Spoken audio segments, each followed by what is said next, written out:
Hey kids, welcome to the show. It's Mark Miller here. Got my trusty sidekick Fred right over there. Fred, are you good? Fred says yes. And on the phone with me, the amazing, the unbelievable, the almost always right, never been wrong. Also here. Oh, Roy's here too. Roy's here. Yeah. Roy, I don't know who the other guy was. I'm not sure who that intro was for. Yeah. Oh, wait. I know who it might be for. Hold on a second. Let's get some source code. I don't have any source code up. All right, let's go over here. We'll go over here. We'll take a look at this. This is my to-do here for today. there's like two things I want to do today. One of the things I want to do is I want to do the dropping the placeholder. The other thing I want to do is I want to create some favorites buttons. Not favorites, but favorites buttons to save and load target selections? Target selections, yeah. If I had to guess. That's exactly what we're going to do. So I want to be... when you make a habit of targeting the same three people quite frequently, you want to save that fact as a recallable configuration. Right. Yesterday we lost power in the middle of the end of the show, and I just was like, all right, fine. Or not power, I lost internet, and it took like a good minute or two for it to come back, and I was like, whatever. We'd done a lot. We got a lot of stuff done yesterday. Where were we last when we left you? Do you remember where we were? I should really have a better track of that. No one knows. Let's go take a look over. Not sure. Let's take a look at TaleSpire over here. Let's do that. We definitely got people being surprised and facing the targeting UI as it moved through the system, and I think we had a slow turn towards it and an instant move away again. So when it went out of range. Okay. All right. That seems familiar. Yeah. So I'll show you where we are now. Let me bring up some of the characters here. I'll bring up Noctan up there. I'll bring up 2S, which is there's 2S right there, and there's Santiago is out there, and he's a bad guy right now. Let's bring him up. So there's Santiago, and those people I think are all on screen. Where's Santiago? Is that Santiago? I think this guy might be Santiago right here. Let's see, GM Tools, rename. Nope, that's Lord Duran. Where's Santiago? I don't see Santiago. Is anybody going to shake? Oh, look. It says Lord Duran, but I guess I bound him to Santiago for testing. All right, so I've got those guys there. I have the other players who come across the bottom of the board. Those name tags are all hidden, but I can just kind of quickly come in here and show them again so you can see them. There's Lady, there's myself, and one more right there. All right, so there's the name tags for everybody. And now what we can do is go into battle. Okay. Go into combat. And I've got them in a circle here on purpose. So let me turn off the music, the battle music at least. Turn that off. Okay, so that is our order. Okay. Hold on, let me get the mouse across several monitors to the right computer. Okay, and so now what I want to do is I want to hit next turn. So I'm going to say next turn, and I am going to now target Fred, like that. And so now notice they all move to see the target, right? Yep. As we kind of go around. And actually, it just occurred to me I don't really need to. Well, that was kind of interesting, kind of an interesting mistake. I don't need to use this UI. I just noticed that when I turned the UI off, it didn't restore them all to their original positions. Okay, yeah, that's true. That's a bug. I should fix that kind of bug. So with that said, though, so let me just kind of turn these guys back a little bit so they're kind of all facing in a circle to each other, because this is the way you can kind of figure this out if this is working or not. So what I'm going to do is I'm going to make each person target the next one, and then I'm going to hit next turn. So right now, Little Cutie's targeting Fred, and then I'm going to go from Fred. I'm going to hit the next turn button, and it's now Merkin's turn, and Merkin is going to target Lady right in front of him, and we're going to turn off targeting for Fred. And then I'm going to hit the next turn button, and Fred is going to now target Feely, who's right in front of him, and we're going to not target Lady. And then I'm going to hit next turn. And so what I'm doing is I'm just kind of going through the process here, and we're kind of as if we're playing the game, and we're saying, who do you want to target now? That sort of thing. And so to show that the piece that I wanted to build is working and is complete. So let's see, next turn, and now though that's 2S. 2S is going to go after Lady. Whoops, not Lady, little cutie. And there we go. So now there, 2S. This is not showing an active turn piece, and that's because of I looked into this, and it has to do with the color is for the 2S's background color is black. And it basically sets lightness and saturation to zero for the particle effect. And so the particle effect doesn't show up there. So that's something to consider looking at. Noctan is going to go after 2S. And so 2S is 24 up there. So I'm going to have to type in 24 and hit toggle target. There we go. And what's cool is the UI for the game is actually, interacting with the TaleSpire UI as well. Coming here next turn again, and now this guy, he's the bad guy. He's going to target everybody, and so we'll get all the players. And so are we prepping here to prove preservation of targeting across turns? Yeah, we're about to do it. Whoops, I did the wrong one button there. I want to do that. Okay, so now he's targeting everybody. All right, who's next? And now it's... hold on a second. Let me clear all targets. All right, and then clear all of the player targets. And now she's going to go after only Noctan right there. Okay, good. And are we done? Little cutie going after Fred.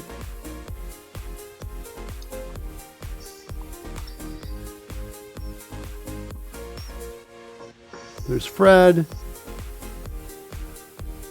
I'm hitting Fred. There we go, Fred. Okay, sorry about that. And what's wrong here? 2 toggle target. Noctan is not untoggling himself. There we go. Okay. And next turn, are we done? Not quite yet.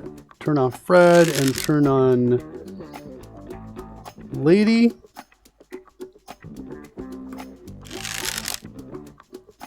Okay. And next turn. Hold on. I feel like we've gone around and done these already. I feel like we have done. Yeah. So something's not quite working. I have an idea on what it is. You know what I think happened? What's that? That sucks. Because that's a lot to set up for a test. We'll have to do it with fewer players is what we'll do. We'll do the test with fewer players. I'll tell you what I think happened. I got to go run. I got to go find it and run it. I started up from the last EXE build. Yeah. I had a button to do that. And that EXE build did not have the latest changes in it because the latest changes were only happening in the DLL using edit and continue. Oh. I think that's what happened. I think I wrote a bunch of code using so edit when you and say continue. go again, it doesn't redistribute everything because that only happens when you rebuild the EXE at the top level. Is that right? Yeah, and I never rebuilt it. I'm pretty sure that's what's going on. So I shut down the main app. I'm starting it now from Visual Studio. You're just gonna have to. You can't see it because by shutting it down, I lost our ability to. Well, I can do this. You can kind of see both of these at the same time. Yeah. So I can do that. Meantime, enter Copper Beardy. It says happy 500th episode. Did you know it's our 500th episode? Really? Today? Yes, it is. Wow. That suggests we've been doing this for a little while. Yeah.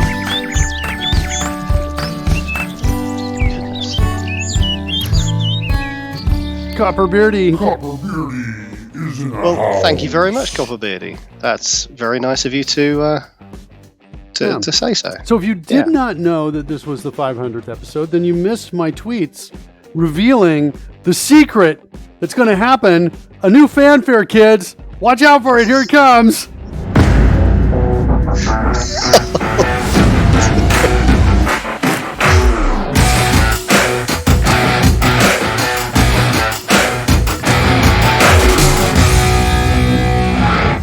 That's the Roy fanfare. Wow. I did not see that coming. Not bad, huh? Yeah, you didn't because you weren't following my tweets this morning. Yeah, I've been out the whole day. I've been saying Rory's going to get his. He's gotten what's coming to him. No, I'm kidding. I didn't say that. All right. So we've got one more. Let's see. We started up. I think we're started up on the second machine. We are. Second machine, let's just show you two monitors right now. Second machine here's what it looks like this. I'm going to go into battle. I'm hitting the go into battle button. This time it's only going to be with these guys here. Okay. Or maybe do I throw Santiago in here just because it's good to show that. Who's Santiago again? Santiago is...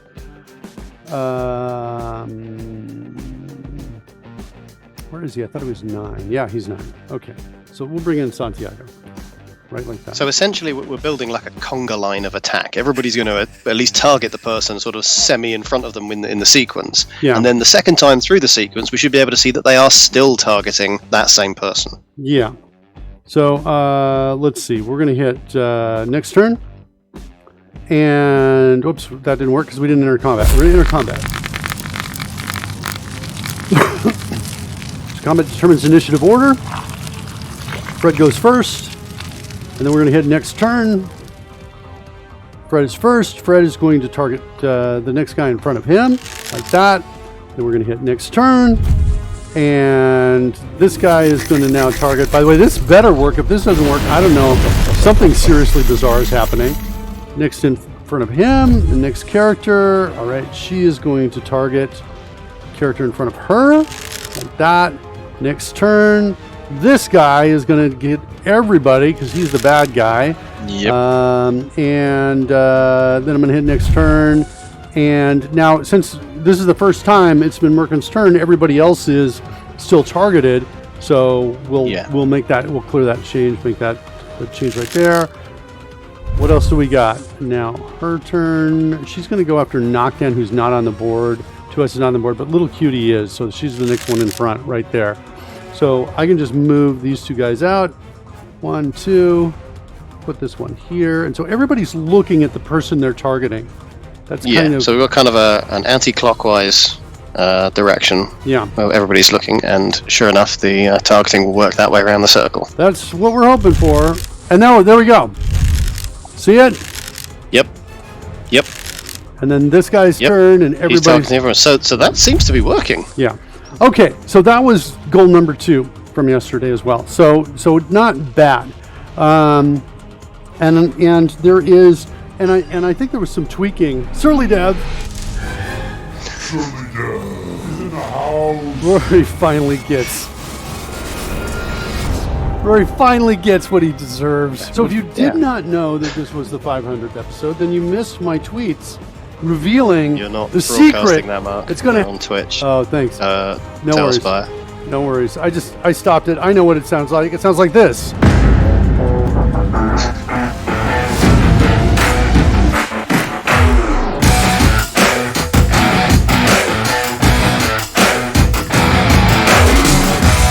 I've been practicing that dance all day.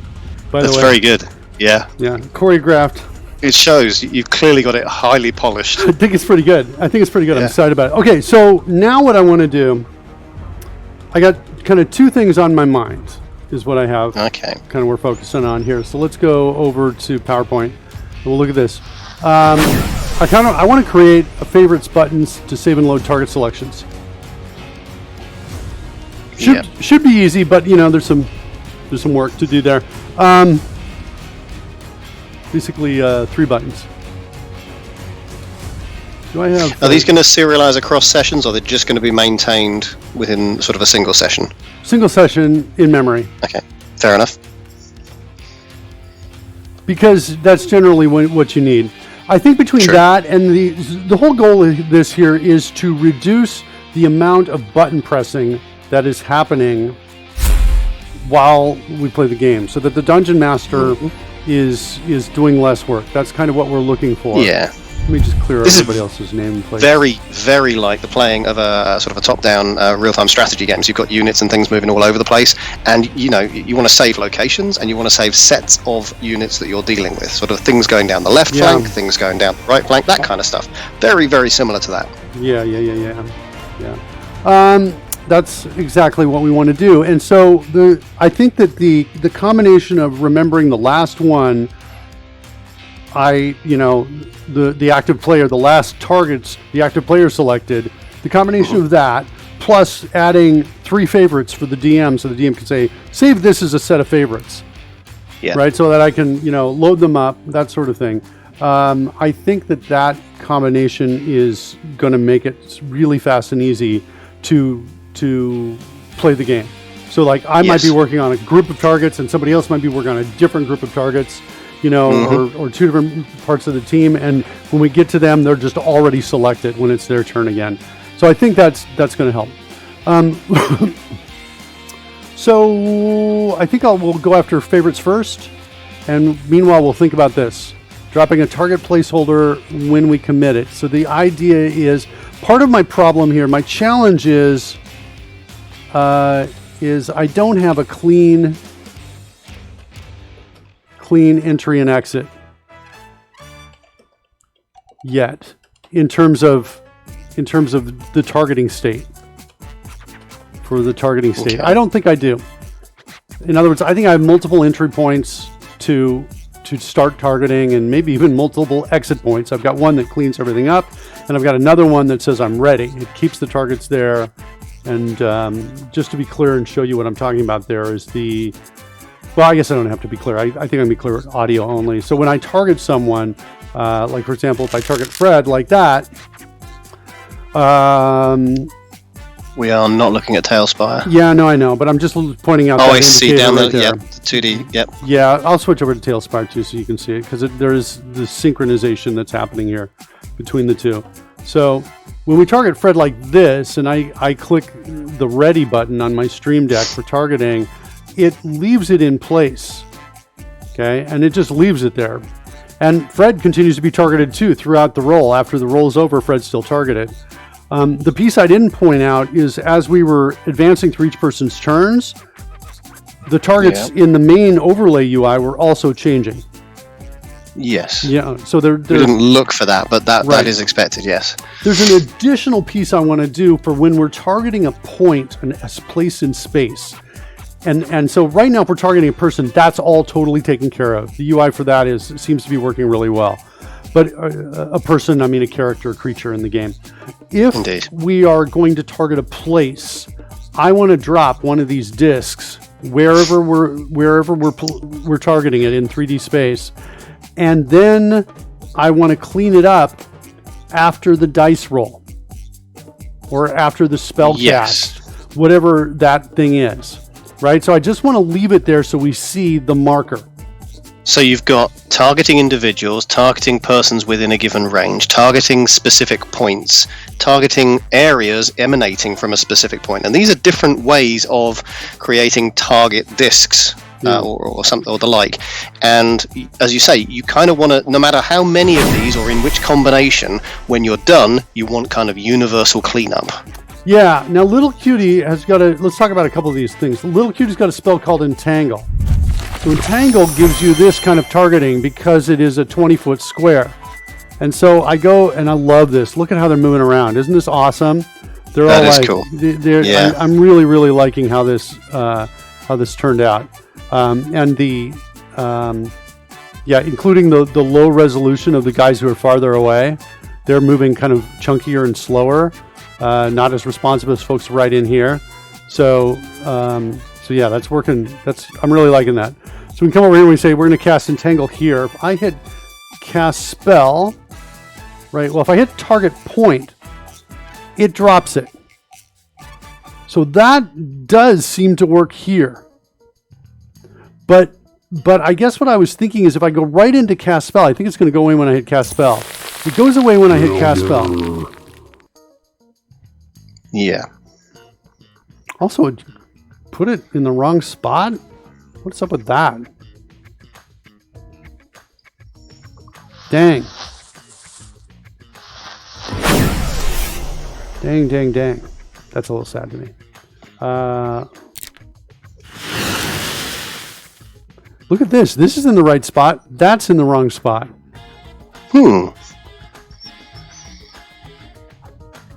Interesting. I think that may be a problem in the code for Entangle. Let's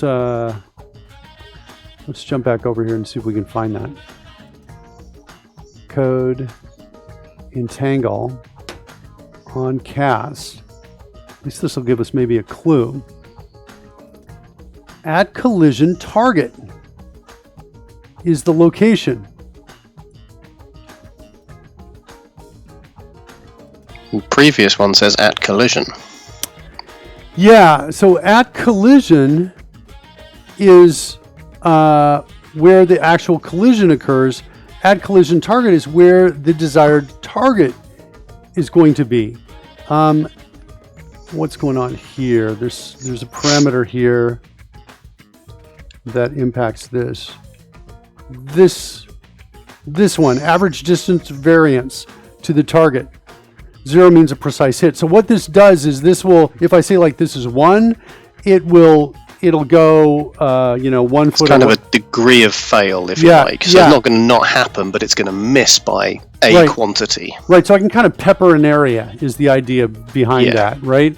So at collision target, this is interesting. Let's go look at the code for this because I like this should work no matter what here.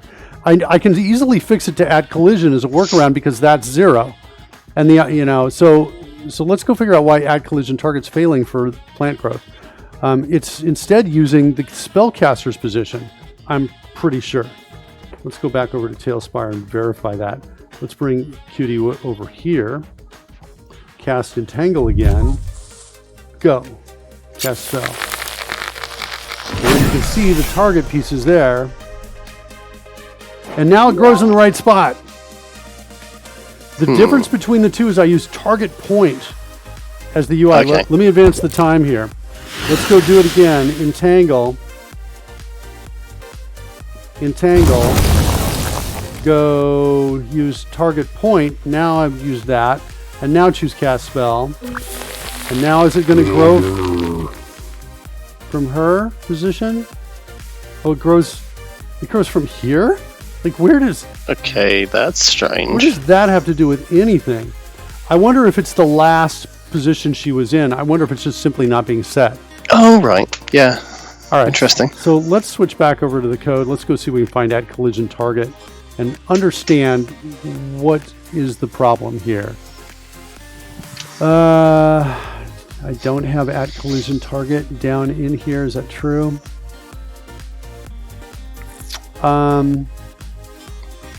Let's see if we can do a find for it.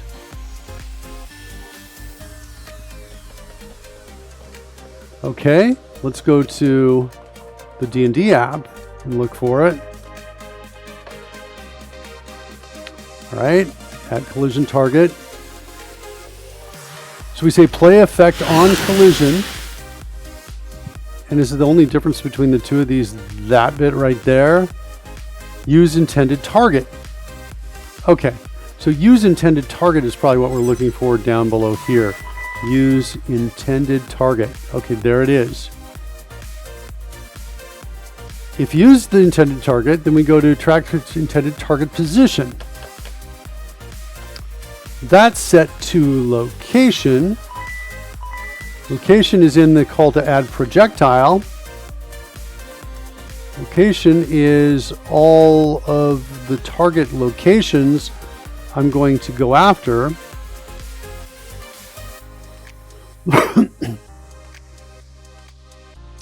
This is all seeming to be correct.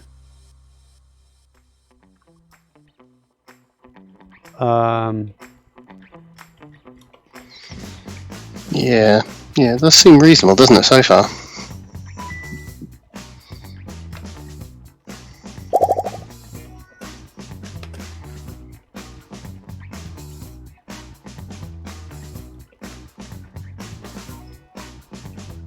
Oh shoot, I was doing the wrong thing. I was modifying the wrong one.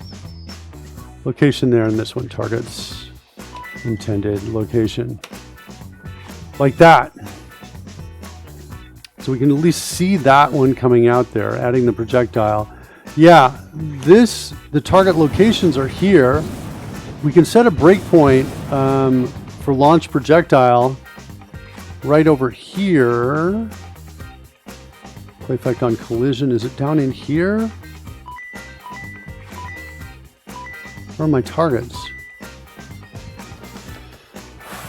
So if you're correct, Mark, and in fact somehow the spellcaster's point of origin from a previous version is getting added to the target list, we might be able to find that being assigned somewhere it shouldn't be.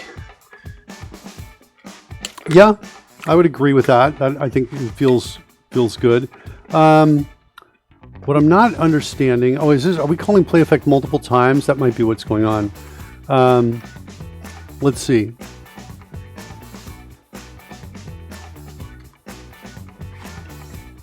Because if we're iterating through like a whole bunch of targets, I'm just looking at the triggering.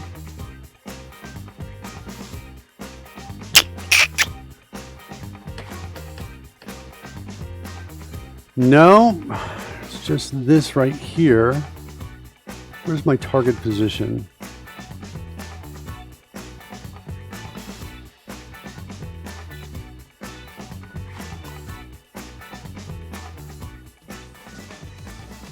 Yeah, there's no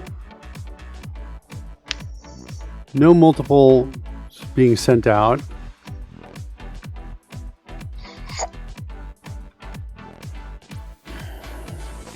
I guess we set a breakpoint here and try casting it again.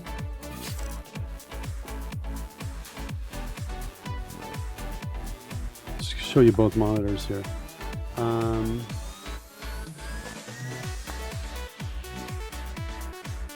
Target point,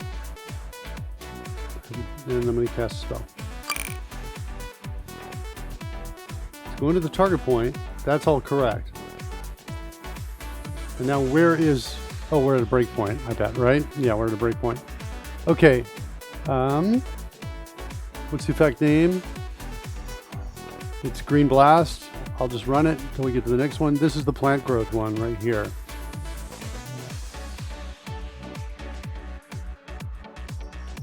Play effect on collision. That's kind of where we're expecting. I actually think...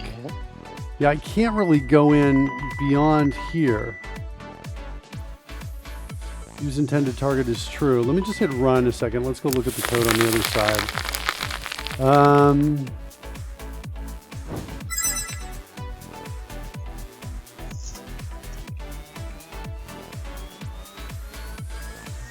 Launch projectiles.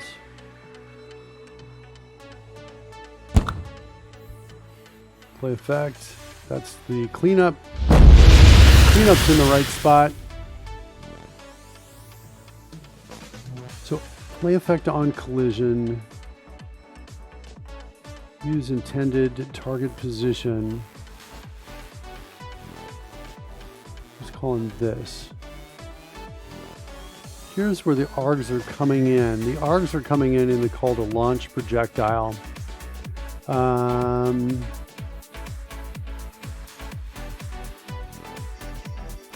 So here is where we could also list out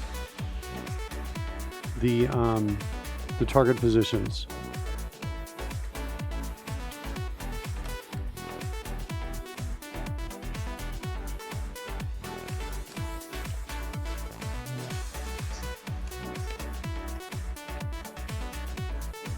Launch projectile targets, like that. Who is that? Who's out there? Happy 500. Primate. What'd you say? Incoming primate. Incoming primate. Primary primate. You know, I feel like I haven't done this enough this show, Coding Gorilla, since you're here.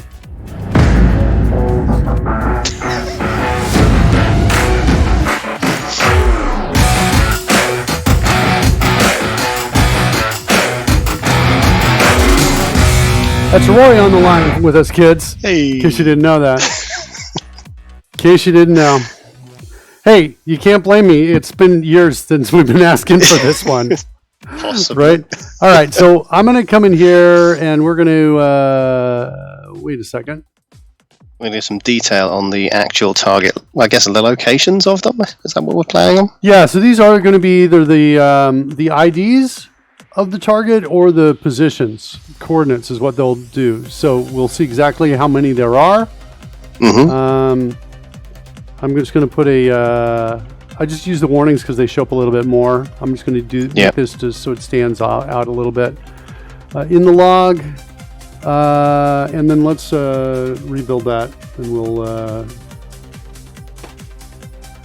test it. Rebuild solution. So this is going to be interesting. We're going to get a few bits of information out of this. We're going to get, obviously, the locations of those targets, but we're also going to know how many there are, and we'll be able to compare this with the number that we expect, so maybe 5. If there is a spare 6... I think only one. Is it 1 in this case? Yeah, I think that this is...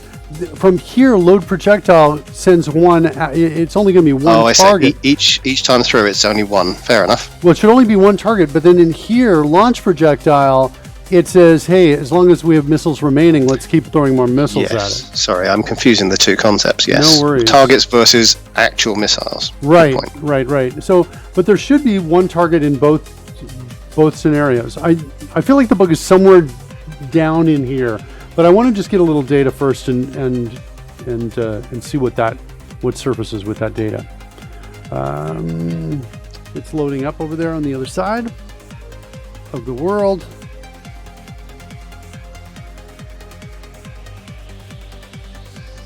Okay.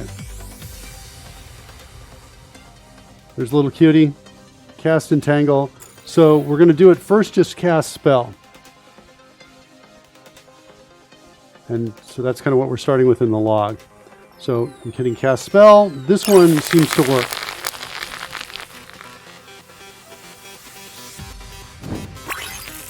Yeah, all projectiles go in the right place, and the effects taking over and, in fact, launching in the right location as well. Yeah, all the saving throws also failed, as you can see. We're all restrained, or most of them. Lady and Feely did not manage to succeed. Although Feely looks restrained. That looks like a restraint for this guy over here. I need to check that too. Add 10 minutes to it. The effects of the spell wear off. All of that looks right. Let's go look at the log. Well, I'm going to scroll up here. That's for all the effects. We're modifying all these effects. There's a lot of logging going in with the effects still.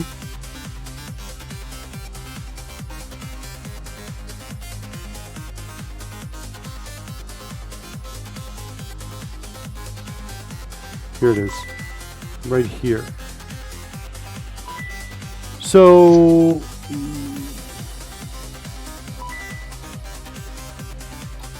there are 2 targets coming down. One set of coordinates and one ID of a creature. Yeah. There should only be one. Also, this add target call is kind of interesting. I didn't know we've got a log in here already where we're logging add target, I guess. Maybe I added that. Let's go check that code out.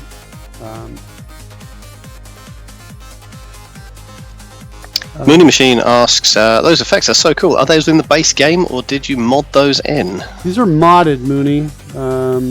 All of them are modded in. All the effects, everything we're working on here. TaleSpire doesn't really come with any spell effects or things like that. So just adding them. Yeah, the vines is all added in. Yeah, like that. Actually, we've done a little bit more than just inject them in as well, because Mark's managed to figure out how to get to sort of the attributes of many of these things, so we can shift the color. You'll have seen those projectiles, whilst based on a fireball, are clearly firing green, which is not the natural color of a fireball, and that's an effect that's been sort of post hoc added to that loaded asset. Which is really quite useful. Yeah, it is. Yeah, no, we're getting, I feel like, Mooney, we're actually getting, we're reaching something that's so freaking cool. I'm now starting to have survivor's guilt about it, in that I'm the only person in the world who can play it like this. I'm the only one who could play D&D like this. You can only play this way if you're playing with me, kids, because we didn't make this. The assets aren't available, so for somebody else to duplicate this, it's still a lot more work, even though we've got all the source code out there, because the assets are licensed separately. So I know what you mean, but hey, they should have put it in the base game. There you go. At any rate, we've turned TaleSpire. We've basically taken the missing parts of TaleSpire, and we're just filling them in. And we can do that because Rory and I have been working for 250 plus episodes, I think, on our D&D engine. That's kind of what we do here on the show. And the D&D engine is not bad. The D&D engine includes a D&D time clock, complete with a calendar, year, all of that in D&D. When we go into battle, the time clock stops. It's got tracks spells that are cast, tracks magic that's given. Yeah. So there was a lot of base effort went into making these things, originally targeting the 2D overlays that we saw, but it was done pretty well, so that when the 3D interface, i.e. the connection to TaleSpire came along, really we respond to the same events, the same time passing, the same I am casting this and magic is going here, and we just produce different effects. And the closed loop of that is really quite effective. It works. Yeah, it's kind of surprising almost. Like Rory and I will be like, okay, let's try to get this to work, and we're like, whoa, okay, now we have blood in sync. In other words, when I squirt out blood, my character in the game squirts out blood. Or we have targeting in sync, right? We have the overlay effects and the actual effects in the game, and they're in sync to the point. Actually, like with one of the spells, Fireball, where overlay effects, like the giant fireball coming up on the overlay, block out the giant fireball happening on the game in the background. And so we're now at a point, the first time in my life, where I've been like, oh man, I've got so much going on, I'm going to have to back away. I'm going to have to take down the spell book from the top to make room for the visual effect in the back so people can see it, right? I'm actually balancing visual effects by tweaking some down. I'm at that point now. It's kind of where we are. Okay, we're setting 2 targets down, and I don't think we should. I'm really confused about this. So one is the GUID, which is the creature ID, and one is a physical location. Yeah. Could we narrow down where that location is based on current data? Yeah, because we've got the actual coordinates. I recognize it. I'll show you where that location is here. It's right here, 132296. That 96 I recognize. That's on the top of here. Okay, so that's the surface right, itself. Yeah, it's the surface right there. So that's what's going on there. This is at 96, right around that space. So that's the right place. Who's that though? 58? Who starts with 58? Let's find that out. See who we sending down. Who starts with 58? There it is, Fred. Okay. Well, Fred is targeted. In fairness, Fred actually does have a target. I think I've added code that says add any guys who are targeted. So is Fred close enough to the center of the targeted spot that we might not have noticed that there were 2 sets of vines? Yeah, no, I don't think there were 2 because here's the thing. If we go back over and look at the code in it, there in the launch projectile. Oh no, it's add collision target. This is limited to only 1. If I change this to add collision, I'll get 1 for every single collision. But if I choose add collision target, I've hard coded the choice to only give 1. What it's doing is it's putting it at Fred, is what I think is happening. So if we go back over and we say let's move Fred over here like this, and let's cast Entangle again, and we're going to just we're going to hit target point. So we'll put target point over here, and we'll Fred's like way over here, and I hit go ahead cast the spell. What happens? Some go over to Fred. See that? Yep. Okay, but as you suggested, the vines themselves only appear at the targeted point. Yeah, this time they went in the right space. But I think that's kind of the problem. Is that I've got multiple targets here for this. That's kind of what I think the problem is. Because if I turn off Fred, I'm sure this whole thing is going to work exactly as we're expecting it to. So I've turned off Fred. I'm going to add 10 minutes to it. I'm going to go to Entangle. I'm going to say I'm going to go up over, we'll do it right over here again. Target that point. Cast a spell. And now it'll just all work. So it's just an extra target. So that's something we can actually solve. Yeah. So we can solve it in one of two ways. We can either not target a second thing, which is fine, which we just did, and we proved it works. The question, though, would be, if we do decide to have Fred be targeted, what is the intention of that? What should really be happening? What should be happening is the spell validation should say, wait a second, I'm only supposed to be a point, but there's a human targeted as well. Right, that's so we effectively raise the arrow and go, sorry, no, you can't do that. Yeah. Please fix and try again. Let's actually consider that for a second. Let's go to validation. Validate spell. Is there a validate spell? No. Is there a spell validation? Trigger spell validation.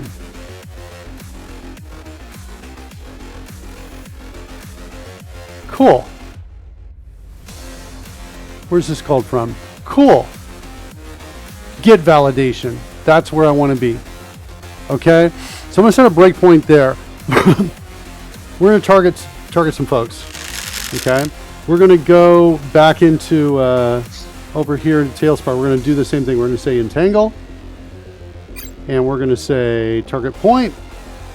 I'm going to switch back over to the main view here so that you can see the breakpoint, and I'm going to hit cast spell. All right, now we're inside here. So we've got this target details. What's coming back from you? What do you say here? Max creatures is 0. I actually want to... Yeah. So max creatures... So there's kind of a problem in that in this case, max creatures should actually be 0, and there shouldn't be anything greater than that. So I almost think max creatures should be initialized to -1 or min, something like that.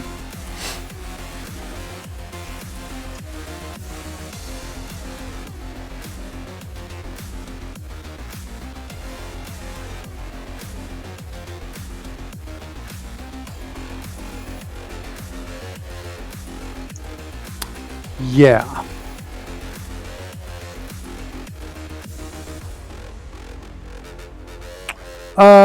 Let's run it. Let's just run it a second. Let me go to... I want to bring up the spell data.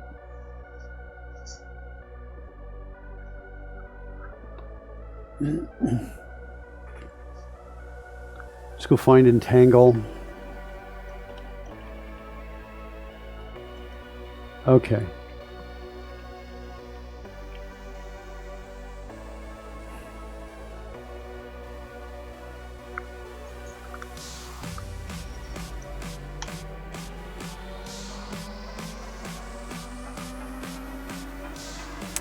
All right. I think I got enough to actually do something here.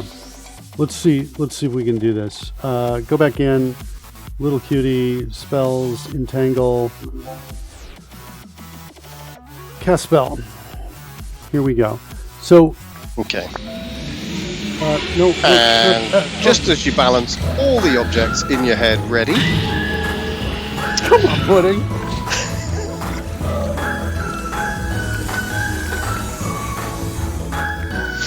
Pudding, I got a present for you, my friend. You know what it is?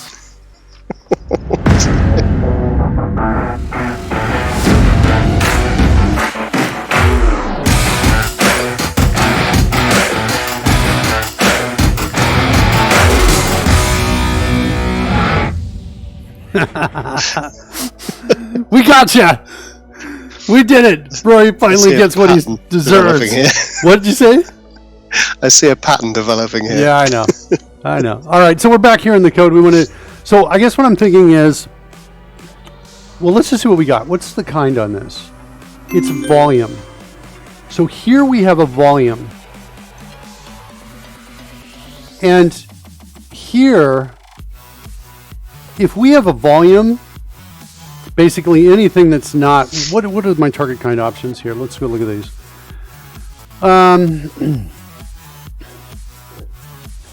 If it's a volume, yeah, volume, if it's a volume, really is the one I want to be concerned about here. I'm going to just add another bit of logic in here. If the kind, about bloody time he got one. He is the one holding this show together. It's so true. Yes. It's so true.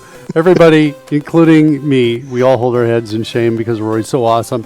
All right, so there we go. If it's a volume, then I want to say, hey, if max creatures is equal to 0, then I'm going to say, hey, no creatures allowed. No targets allowed. No player or NPC targets allowed.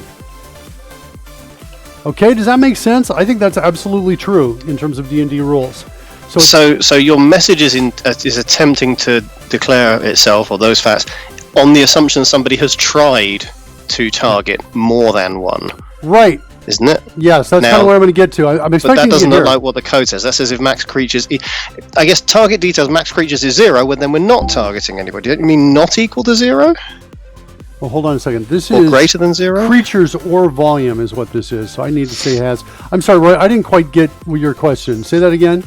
This nested if is not inside the previous one. In other words, currently the target is saying there are no creatures, but there's nothing saying that we're in violation of that yet. Not yet. I'm about to add that. So I just want to make sure I get down in here. And so we're here, here, here. Okay, so now we're at this point. So we basically have a volume and no upper limit. If we have an upper limit, we've already addressed it here, is my point. Okay, we haven't added any code here yet, but right here this is where I want to add the code. So I want to basically say, hey, let's see what's in target. Do we have targets? We better. We've got like what, 3 people targeted, 3 players targeted. What do we have inside here? Target creatures count. Let's see what that is. If target count is greater than 0, what's in target count, by the way? Is target count not the number of types of target? Oh, hold on, we're in trouble. Target's null. Oh, that's not going to be terribly useful. That is absolutely not useful. We have misunderstood something either here or previously to have that be the case. Yeah, so what's going on down here? I'm using target count here. I'm using this without checking to see if it's not null. Okay. I guess I got to do this. Well, that's true, but also there's the question of, so how is it possible it's null given that you did select people or target people? Yeah, that's where I want to kind of get to. I want to get into who's calling this and why is target null. This is only called from one place. We got somewhere in this space here.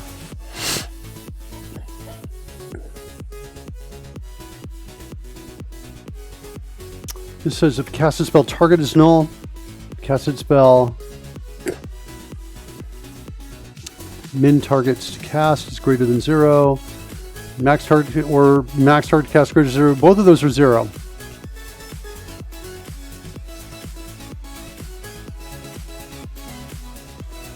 And we're passing in casted spell target right here. So this is kind of my problem space. This I need to fix and clean up at least right here. Who's calling this?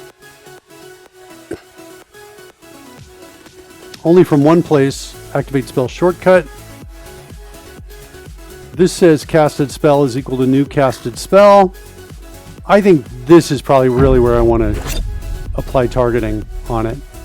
I think here. If we go back down in there, well, there's this code here. This kind of fixes up targeting for it.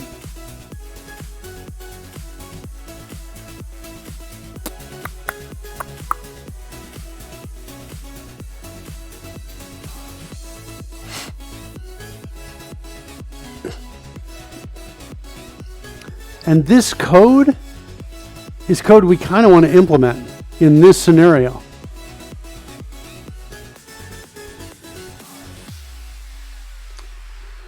You know, because when we first did this, you know, targeting was kind of a loose concept, but now it's kind of becoming very, very more important and a much bigger deal.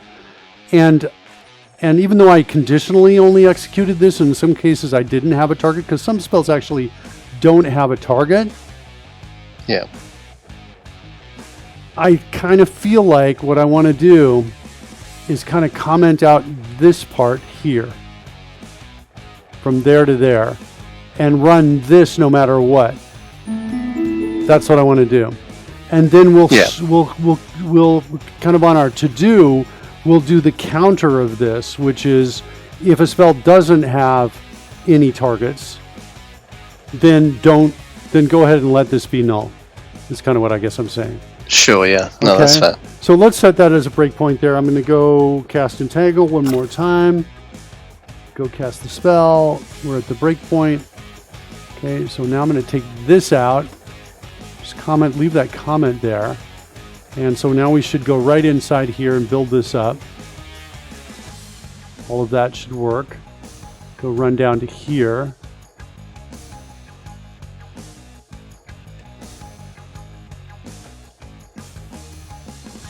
Add targets. Add current targets. Like that. Some code that's easier to read here. And then we go into our validation code. And that should run, and we should stop right here. Okay, good. And now we've got target. What's our target count? 3. Perfect. So now what we want to do is we want to throw open a validation error. This validation result, we should probably put this up here in front of it and execute that, because it'll be null if I don't. All right, and then I want to come down here and I want to say, hey, validation result dot validation action equals validation action dot stop. We cannot go forward. Okay, and then we're going to say the message is going to be message over player is going to be equal to no targets allowed. No creature targets allowed, maybe is what I should say. Yeah. No creature targets allowed. Fred and R are very similar to the P. Wait, what? F and R? Wait, what's happening on here? Surly Dev's got some display team antics that involve announcing a large P when pudding arrives. Right. Apparently he's got no M, F, or R in the can at the moment. M is a bit harder. Yeah. Episode 1000. I want an M. Okay, so let's see here. And is there anything we need to do? Message over player, message to DM. We can throw that out there. So separate message goes out to the DM. I actually like this system. It kind of turns out to be pretty cool. So it sends a separate message to the chat, to the Dungeon Master. And this is casted spell. And we've got spellcaster. So we can come in here and get the spellcaster's name. And then say there, whatever. Spellcaster dot spell actively casting. Is that the same thing? What is it? Is there a spell? I think there's a spell property with an uppercase S, isn't there? No, sorry, not in spellcaster. It's here. We're in casted spell. Sorry, it's already in here. Episode 1K, Roy gets to be on screen. Like we make a Fred-like version, but with a Simpsons character. We'll call him Roy the VTuber. I'm playing with the idea. All right, spell, or it's not spell, it's this dot spell dot name. There it is. So it's spell dot name. Spell.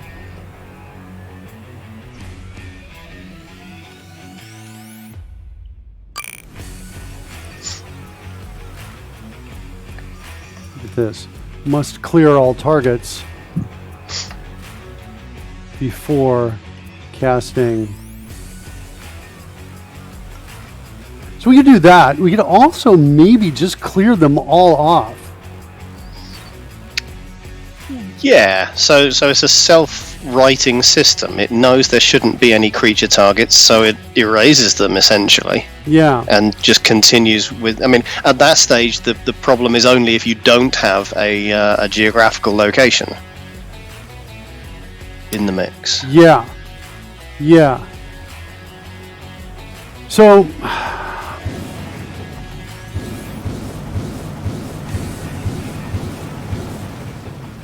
Yeah, we could just. It's an interesting approach, yeah. We could just fix the problem.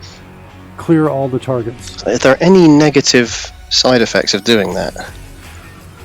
I'm not sure there are. Of clearing them? Yeah.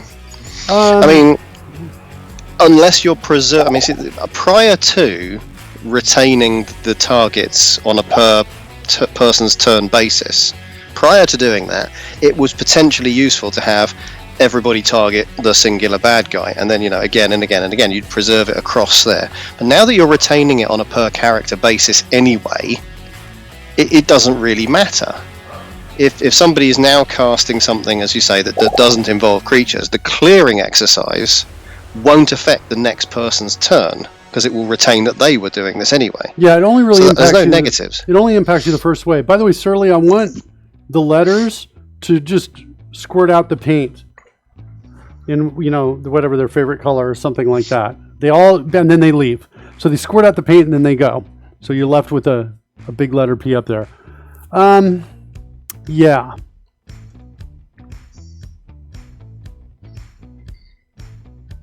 Trigger spell validation. So we kind of got to get, I think I want to exit right here. I almost kind of feel like I want to get out here. I want to take these two lines of code.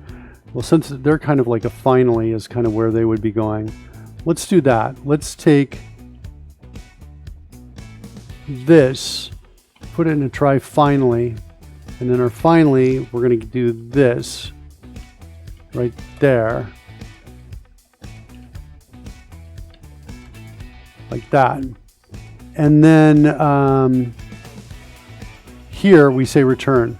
So at the very least, we're going to say, oh, you know what? I got a problem because it's probably not going to like that I embedded the active statement in a try finally. Let's see if it'll let me get out of it and come up here. Sweet. That's Visual Studio doing a good job. Thanks. Okay, so we're here.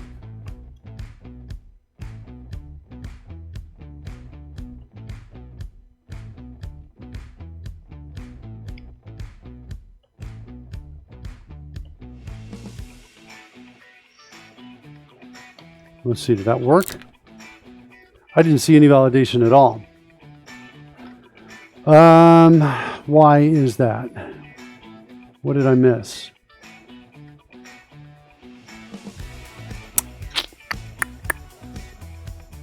I don't see it. Let's try it again.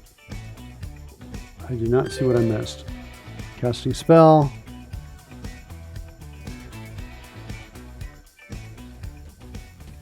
Now we're in here. Trigger validate.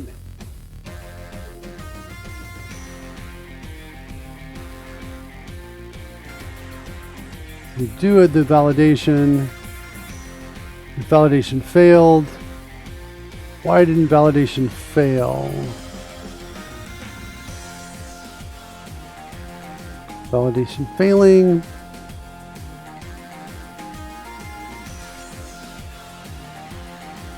Who didn't call this?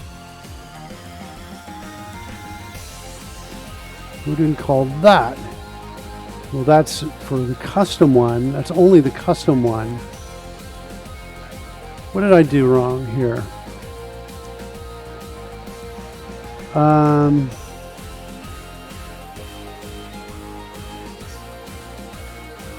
Oh. Validation action is stop. Report validation. Okay, So it worked that time. There we Did go. I just not hit run? Maybe I was just not all the way. Okay. So there, now at least we have a warning sign on there. So we'll try it one more time so we can see it without the breakpoints. Have I cleared all the breakpoints? Nope. There it is. No creature targets allowed. Okay, seems to work. Yeah, it seems to work. I think it's better though to say, hey, let's clear them all up, is what I'm suggesting we do next. So Yeah, I was trying to think of any negative effect of doing that, but realistically, no. You're hitting a button that says do a thing which requires that we don't target creatures. Would you ever respond in any other way other than just clearing those creature targetings? yeah, now there's another way too, and then the other way is to keep the creature targetings. Something's like coming out of my back right here. I don't know what that is. We keep the creature targetings, and it's only when we send out to launch projectiles that we're like, wait a second, let's figure out what's going on with the spell before we just add on the additional targets. Let's go look at that code as well. I'm going to drop a marker here so we can come back to this. Somewhere in here, I think I've got a launch projectile. Launch projectile, not there. I want to go, maybe it's there. Spell manager. That's the one I want to do. Okay, you show-offs, go away. Oh, look at that. Look at that.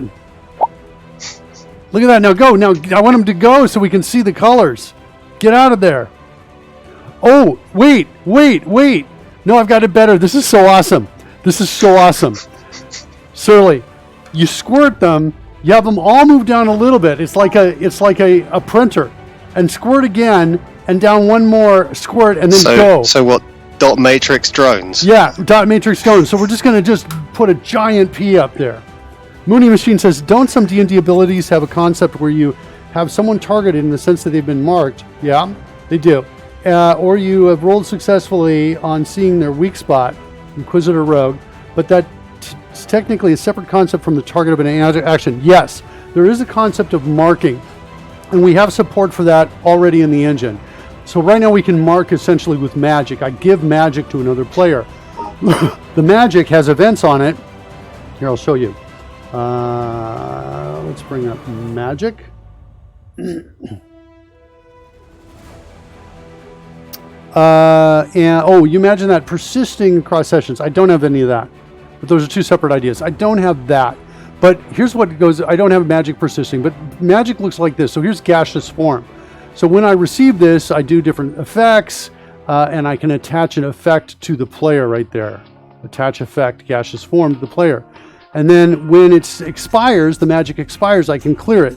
So I can kind of do different things here. I've got enlarge and reduce here, for example. It's similar to what you're talking about, right? Instead of marking someone, I enlarge them, and so the player gets bigger, and then they get smaller after the spell expires or the magic expires. So we essentially have support for that already.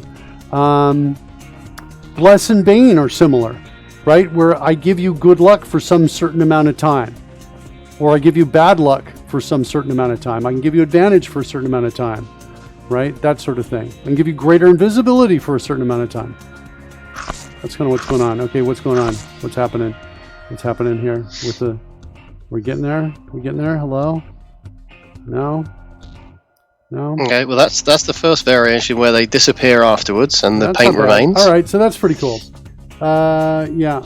Imagine programming inside a programming show. That's exactly what Surly is doing. It's so awesome. It's so awesome. Wait, is that an R? That looks like an R. That's an R for Rory, I think. That does look that way. It's a little, I just tweaked that a little bit right there. I think you need more bots. We need higher resolution on the dot matrix. Yeah, Pudding's like, that's an R! It's an R! All right. So yeah, Mooney, that's what we're talking about. Surly's like, yeah. We have two programming shows going on live at once.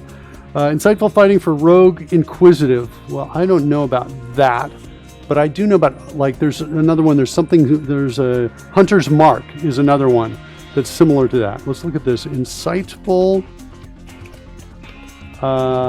Fighting for Rogue. It's inquisitive. Did I get the right thing? Here it is. At third level, you gain the ability to decipher an opponent's tactics and you develop a counter to them. As a bonus action, you make a wisdom insight check against a creature you can see that isn't incapacitated, contested by the target's charisma. Deception check. If you succeed, you can use your sneak attack against that target, even if you don't have advantage on the attack roll. Sweet, but not if you have disadvantage on it. Okay, so you can use sneak attack. It gives you a bonus to sneak attack. So insightful fighting is we would implement that in our world as a feature. So where do I have my features? Right here. So here's where I've got different features, like Great Weapon Master, Great Weapon Fighting. So that attaches to the player for the whole game, whatever that is. So I think there's like, I don't have this one, Insightful Fighting, but we could add that. And then we just give it different event handlers, things like that, code properties, things like that, and then it can do what we're talking about, enable sneak attack, which we do have, by the way, sneak attack as a feature, right? So there's sneak attack as a feature, and if sneak attack available, then we tell the DM, otherwise we say it's no longer available, that sort of thing. So this is how we're coding the rules of D&D. Right? Set sneak attack active when on activate. So we're able to set a private field variable that we attach to the character. So it's an attachable kind of thing. It's exactly what you're talking about, Mooney. Yeah, you still got that other target mark the whole time. Yeah, you can do that. Yeah, hunter's mark. So it's like you have a mark on them for a minute, but then you can attack some other target in the meantime. Yeah.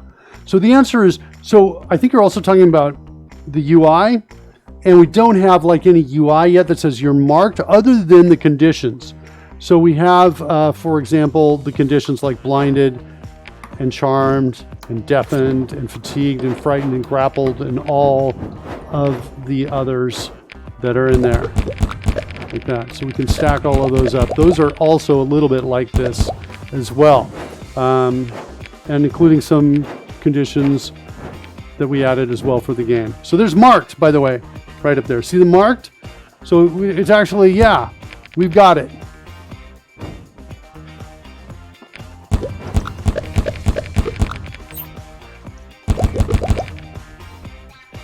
Really good conditions, Murky. I think these are good. Flying, raging, swimming, climbing. Burning's not. That's not a good one. That's a bad condition. You only show the bad ones. Those are the good ones. I showed some good ones. There's some good ones right there.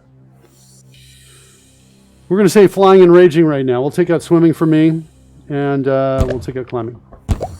Okay, so let's see. Back to the code. Back to the code. We want to look at launch projectile. Okay, we're here.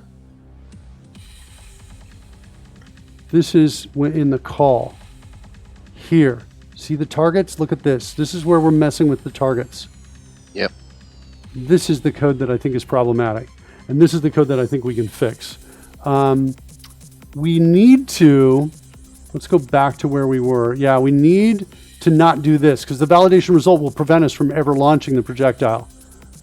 Does that make sense? So we have to not do this. So I'm going to go back in and we're going to, in TaleSpire, I'm going to go to Little Cutie. We're going to cast Entangle again and cast the spell, get to this breakpoint.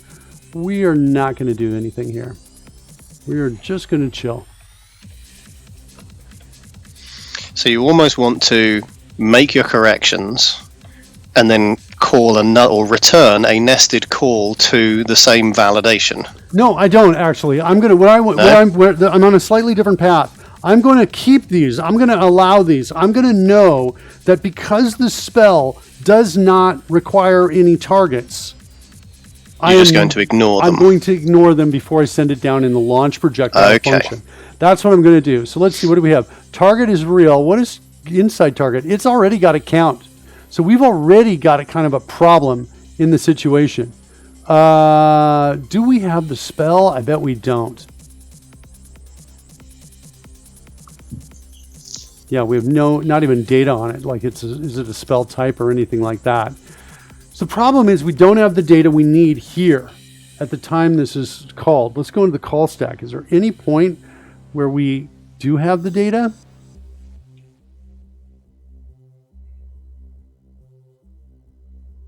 Casted spell dot cast. Trigger cast. And we're passing in the casted spell. So we do have the casted spell there. That's going to have the data I think we need. And here we have the casted spell.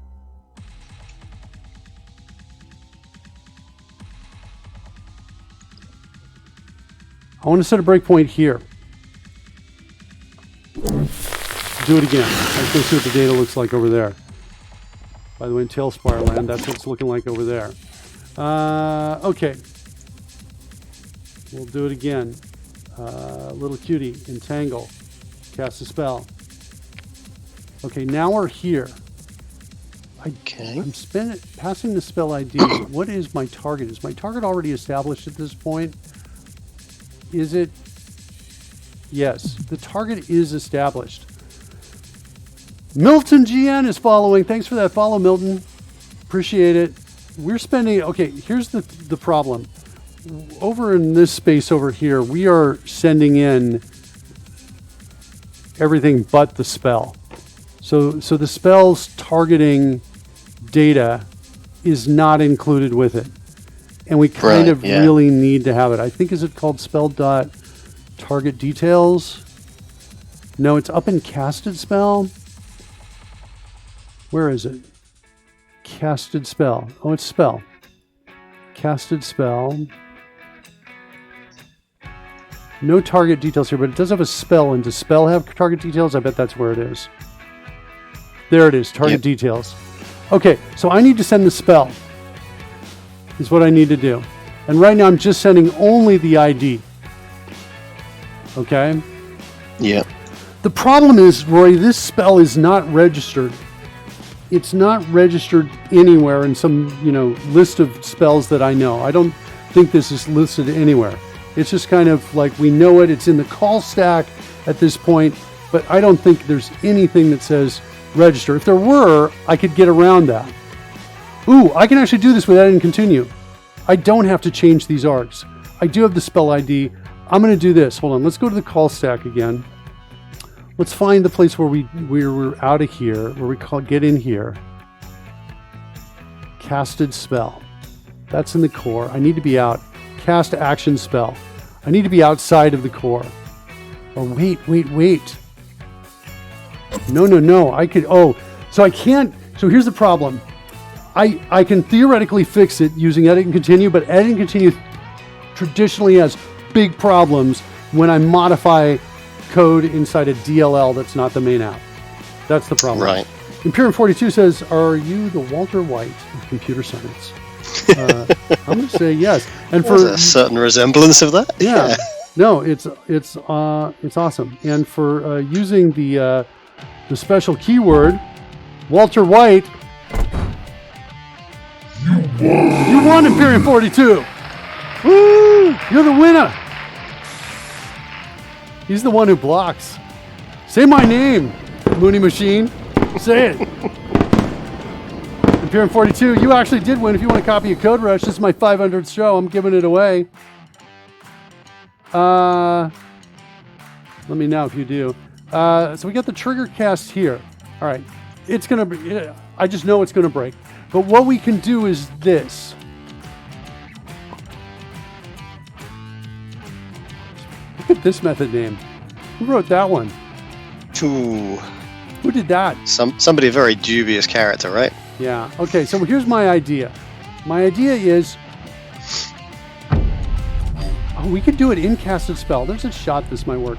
I'm going to create a static class here. A static list of static dictionary. What? What's happening?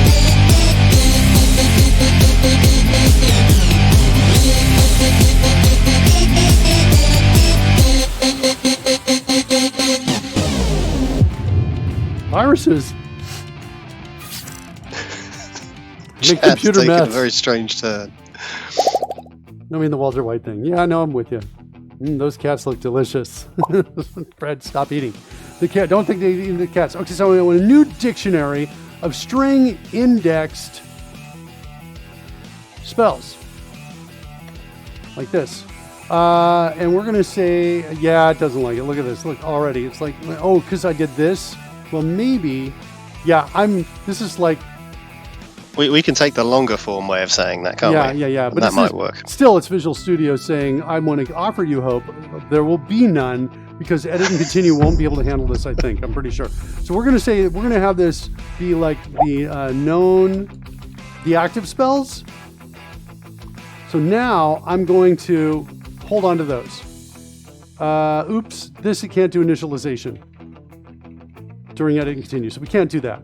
Right, so because the class has already been built, it won't happen. Yeah, but that's kind of okay. We're going to encapsulate the field. Use a property. Geez, will you stop? Stop. Okay. And where is the encapsulation? There it is right there.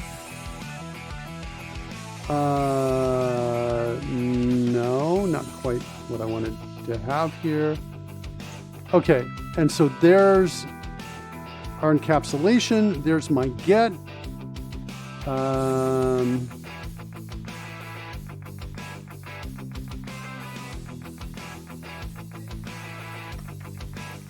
And I don't think I want to set. Well, I'll make it private. Like that. And then I want to, here, I want to check to see if active spells is null.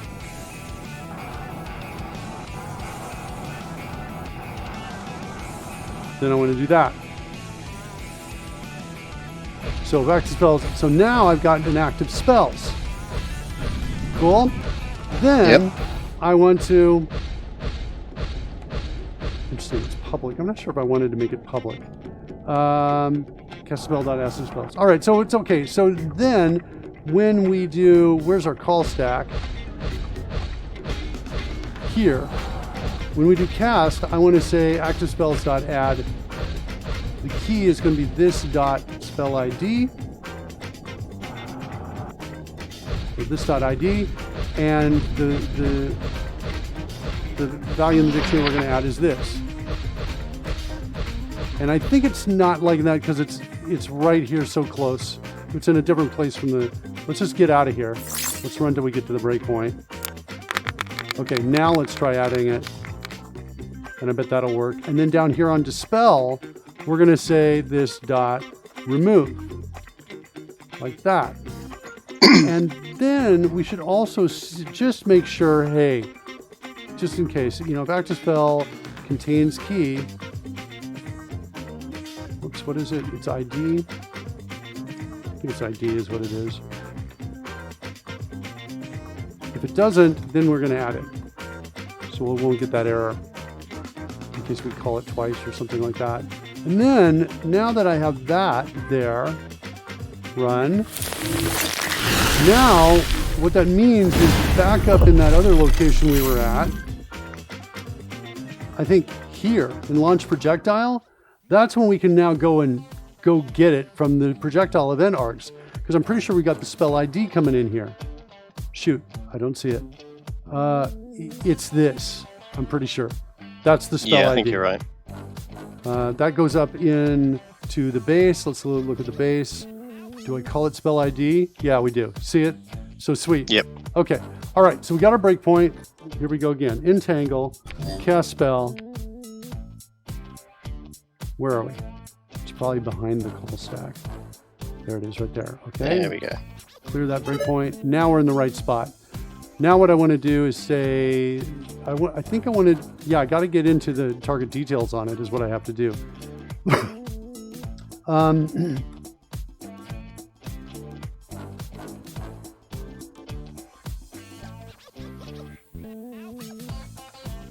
Okay, this is all going to be a new method. This is going to be called get targets, like that. So if it has a flag volume, we're going to go grab the targeting point. We're going to get it. That's one of the things we're going to do. Then we're going to do this. We're going to say we want to go into EA.spellID. we want to go into casted spell, see if this works. This is where I think it's going to fail. Dot active spells dot find contains key. Yeah, we'll do that. If it contains key, then we're going to come in here and we're going to get it. Like that. And let's just see if those two lines work. I think this is our potential problem. Sorry. Was I somewhere else? Oh, my bad. All right, let's try it again. Looks like it's going to work. Nope. Missing method. I wouldn't say that. Yeah, method not found. That's so. Wow. So yeah, method not found. Do I know edit and continue pretty well? Do I know the limits of it? Really? I think maybe you do. If there's one thing I know, that's what I know. I know Yeah. edit and continue limitations. All right, so I had stopped it. So yeah, it does not like it if we're making an edit and continue change in a low level DLL. Okay. By the way, Roy, I can sense you have to leave soon. It's not far off. Yeah, that's true. I was just wondering though, do we have any word on Do we have Visual Studio? any word on whether or not you've got a fanfare?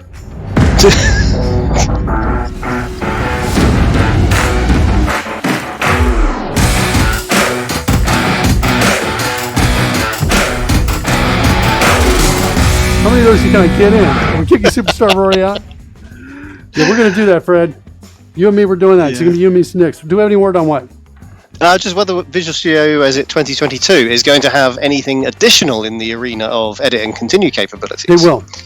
Yeah? Yeah, they will. It looks So we have good. to start, attacking it from entirely different angles in future.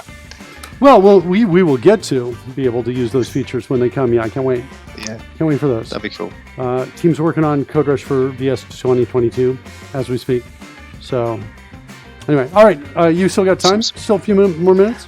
Or not? I think you probably are correct, however. I should probably take my leave for this week. All right, my friend. But I will rejoin. I will re-arrive, I suppose, at the same location on Tuesday of the coming week. All right. Next week, I'm taking a mini vacation. Okay. So I will be here Tuesday, but I don't think I'll be here Wednesday and Thursday. Okay. Well, I'll catch you on Tuesday, and we'll see what we can achieve just in that space of time then. All right. All right. Talk All to you right, later. bud. See you soon. Bye. Bye. Take a leaf where? Bigger Pog's on vacation. Why are we kicking Superstar Rory out? Why? Okay, so Rory, come back. So I got the casted spell. I need to go from the casted spell to the target details. That's what I need to do. And let's put those in local. And then let's go deal with the target details. So, if target details dot kind dot has flag target kind dot volume. So if we've got a volume and target details dot max creatures equals 0, we haven't specified any upper limit on the creatures. If that's the case, then am I just going to leave? I think I'm just going to leave. I definitely don't want to do this right here.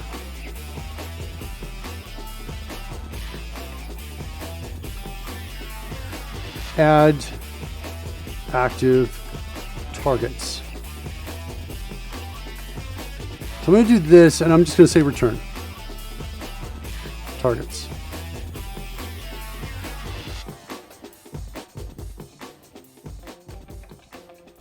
Don't add any active.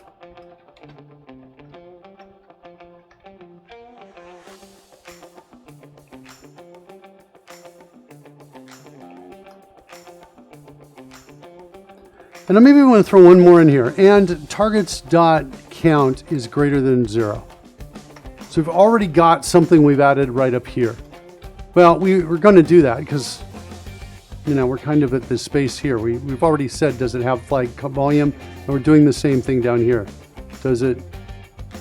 I've got kind and actual targeting dot actual kind.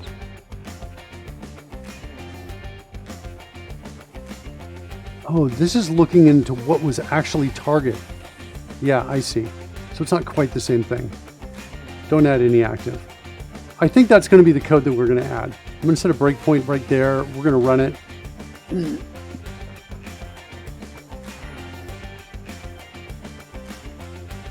And what the value of this approach as opposed to the validation approach is that it allows there to be people targeted, but because it's not a spell that targets people, it ignores those and lets them stay on the board actively targeted instead of clearing them, which can be useful the first time into the game. As we, player 1 targets a whole bunch of people, and then it's player 2's turn, and they do some other effect. We don't want to clear all those targeted people for player 3's turn. That's kind of what the idea is there. Okay, let's switch over to TaleSpire view. Let's do Entangle. Well, before we do Entangle, let's target a bunch of people. And so now what we're expecting is Entangle will work when I cast it without losing any targeting and only hitting the whoever's targeted, like these two guys right here. I'm going to cast the spell. We're at a break point right here. Let's get targets. Here we're inside this. Does have a leg. We add the targeting point, and we simply leave with only one target. Go. Failure! So as before, even though it says failure, it's actually a success. So as before, where those green orbs were targeting everybody who was targeted, or Fred in that case, now that's not happening. So that bug has been fixed. Okay, let's add some time to the clock.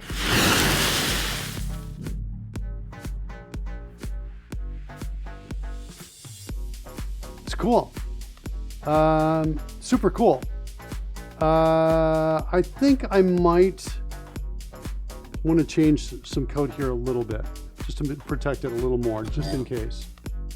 One more time, we're going to come in and say cast spell. And oh no, wait, I did already do a contain scan. I was going to add that line of code, but it looks like I've already got that. So all of that I think is good. How many spells? Only one spell. Good. So it means it's cleaning it up too.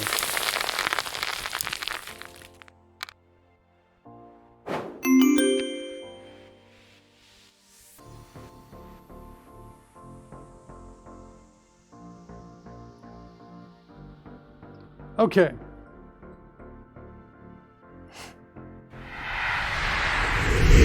Yeah. All right.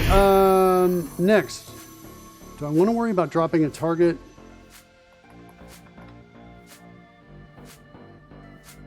I think I'm going to do the favorite buttons. That's what I'm going to do next. Favorites. Favorite buttons to save and load target selections. That's what I want to do. Okay. Let's go do that. Let's go full screen.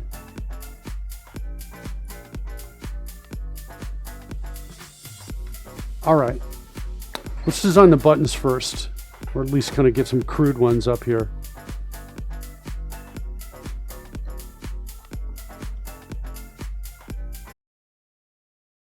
Access to, but I don't see it showing up here in the list. Coding Gorilla, oh no, here we go again. Let's see, where's my Stream Deck buttons? I think, yeah, in this space. Where is it? Twitch, assets, maybe Stream Deck icons. There we go, finally. Okay. And then I want to go into UI targeting is what I want to go into. UI, nope, targeting, then UI, okay. I want to get this guy. And I want to stream flaking out for anyone else. It looks okay for me right now. Looks okay for me. I'm just going to shrink these up a little bit. Like that. And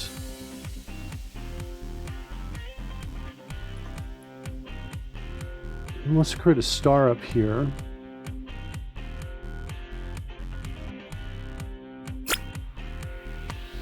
Back to normal now. Okay, good. Oh, you know what? I'm going to find a better star if I just go online right now. Let's go find a star icon.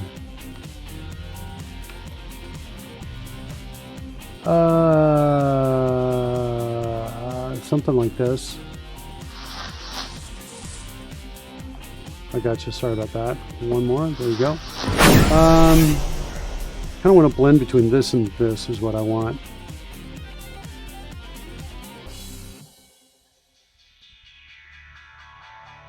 And none of these are exactly what I'm looking for.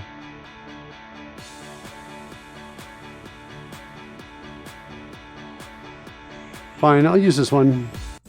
Just copy that.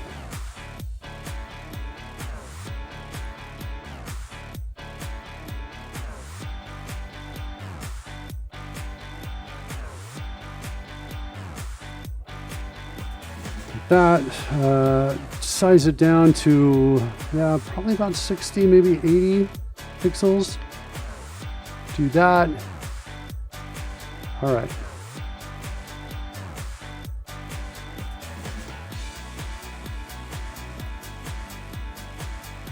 I want to like maybe move these a little bit so I can kind of get this up here like that. Then I can put, I'm kind of imagining the number over on the left, over here. So 1, 2, and 3, kind of what I'm imagining. In fact, I think I'm going to build those right in here.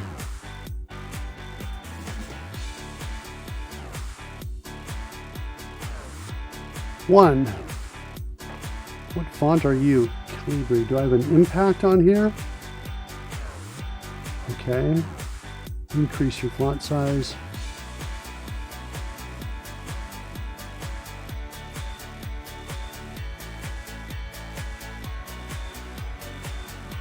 Okay, 1.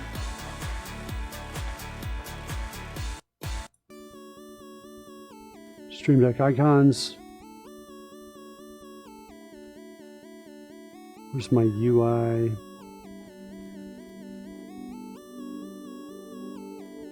Oh, they're not in alphabetical order. Okay, so we're going to call this...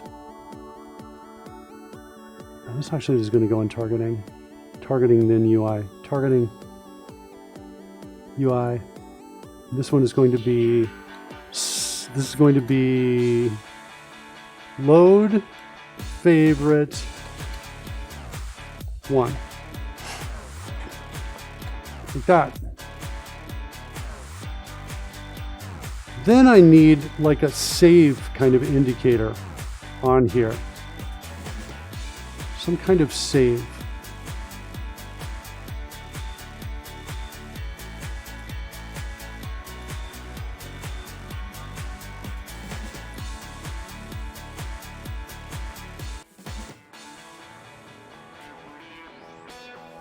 And I think to do the save, let me duplicate this.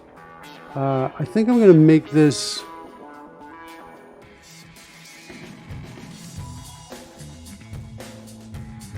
a brighter green. And I'm going to make this guy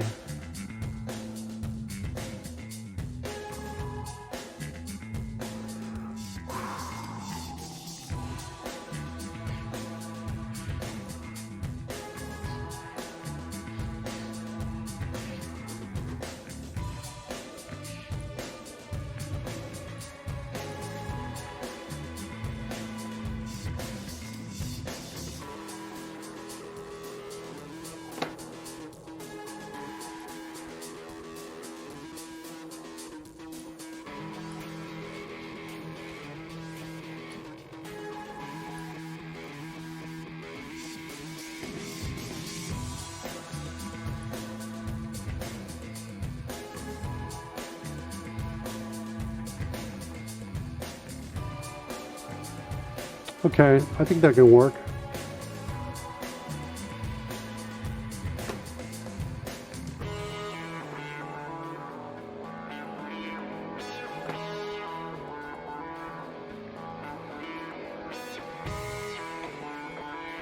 I'm going to take the arrow, get it out of that vector layer, put it down here, and then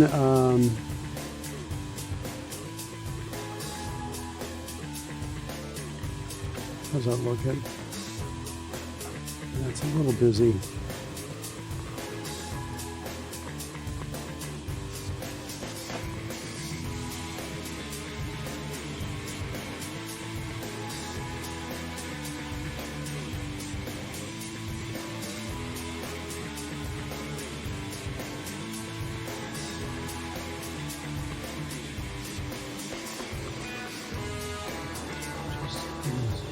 Tweaking this a little bit.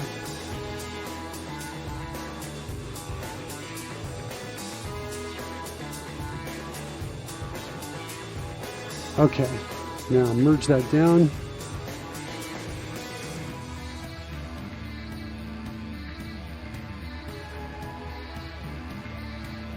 So I want to emphasize that the saving, this arrow indicates the saving, so I want that to have the strongest emphasis. So then I think the one, I want to put a kind of a layer over the top of the one here so that it dims it down a little bit. So to differentiate between the two different modes. So I'm going to, oops, not there. I didn't want to do that. Let's create another layer on top of that. And here we're going to put it on top, but we're going to do something like that. So what'll happen is, in fact, I think we want to do two of these.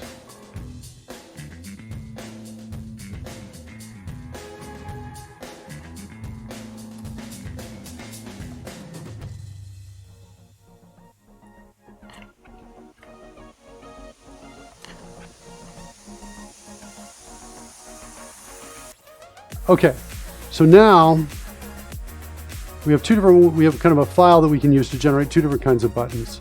So this is my save. It's going to look like that. And then my activate is going to look like that. Okay.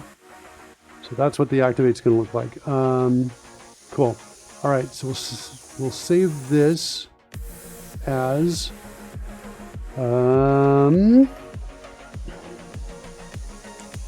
target faves. Like that. All right, now let's start saving these out. So this one looks like I already got that one out there. Load favorite one. Cool. That one's already done.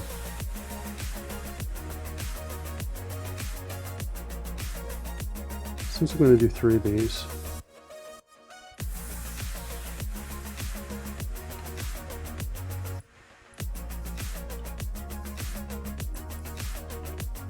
Two.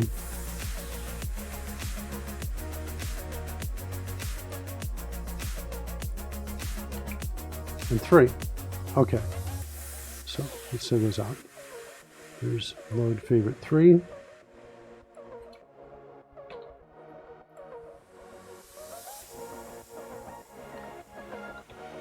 Load favorite 2.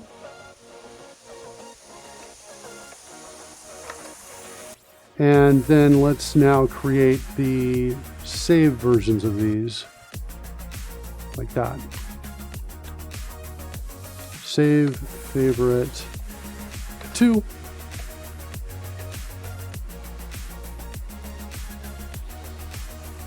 Save favorite 1.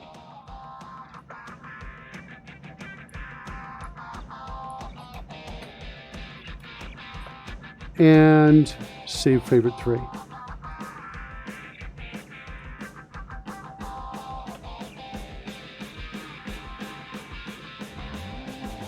All right, cool. We've got some good looking buttons for the Stream Deck. That's exactly what I want. Inside here, let's get to the page I want to put these on. It's targeting right here. I want to put them in this space here. I'm just going to grab this, paste it here. Let's fix the button.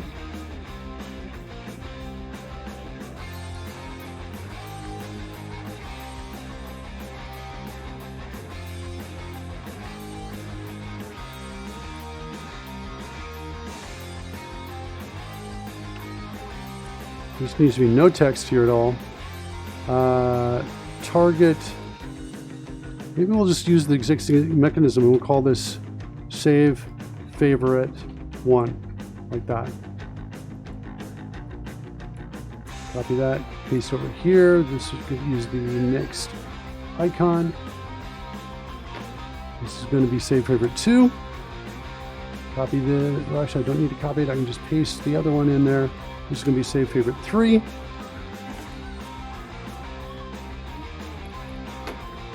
Excellent. Paste down here. This one is going to be load favorite 1.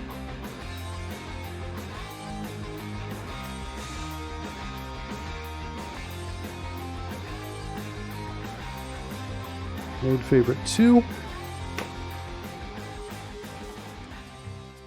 And load favorite 3.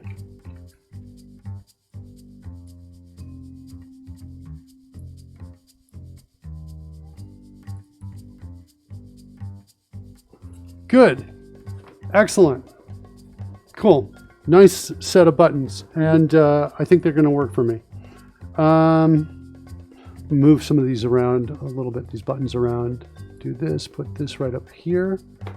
So these are kind of have some space around them.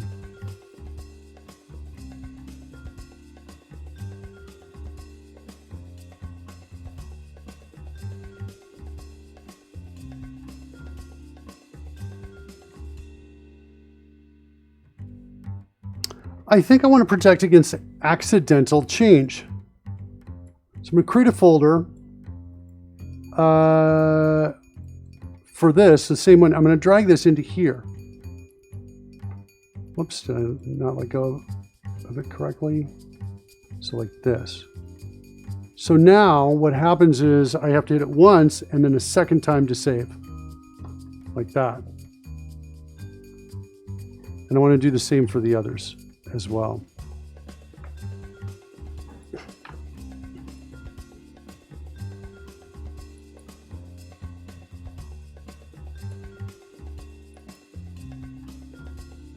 It's 2, create folder.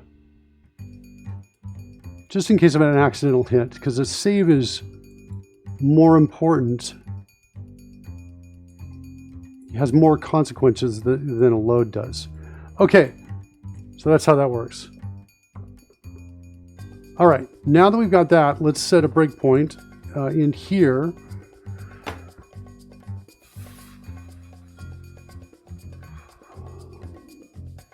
You got a TaleSpire targeting command.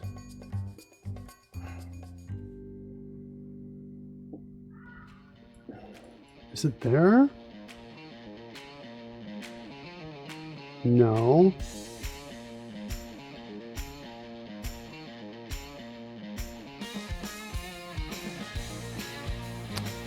I thought for sure.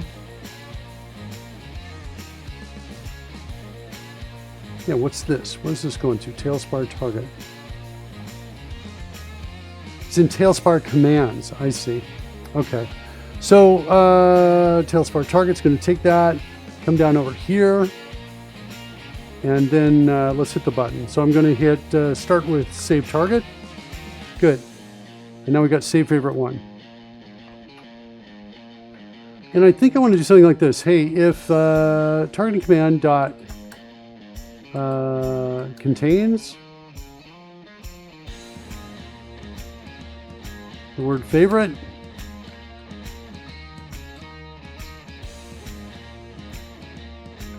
then I want to say my target manager dot handle favorites command.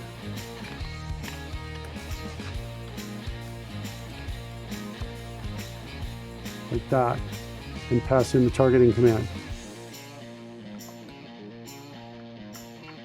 Let's go declare that.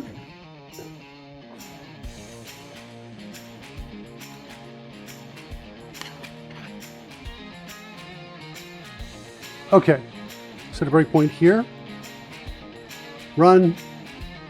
All right, and so now we got save favorite 1. So we're going to say, hey, if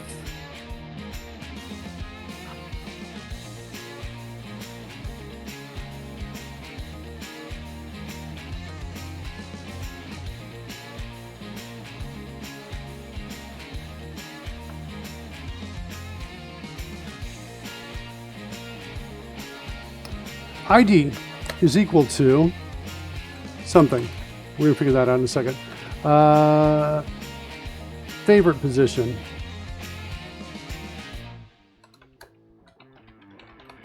Is equal to targeting command dot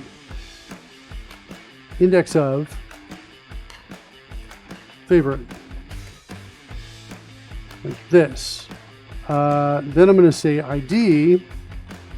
So I'll say, hey, look, if favorite position is less than 0, then we're going to get out. So we just execute that line of code right there.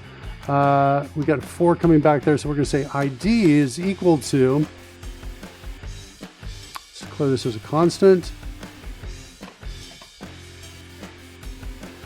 And we're going to say, hey, ID is equal to targeting command dot substring of favorite position plus this dot length. So now ID should be like the number 1. Good. Then what to do, then the load or save command part of it, load save command is equal to my targeting command dot substring 0 comma favorite position. Do that. And now we should get what? Load or save? Save. Okay, cool. So now if this is equal to save, then we're going to say save targets, and we're going to pass in the ID. Like that. And then otherwise we're going to say, hey, if load command is equal to load, we're going to call load targets. No, oh God, I hate that so much. Come on. Okay, there's my load targets. Now, what am I calling clear target history? That's when we exit combat, right? Okay, so I need another thing like this. Basically call it favorite targets. That didn't continue will not like my initialization here.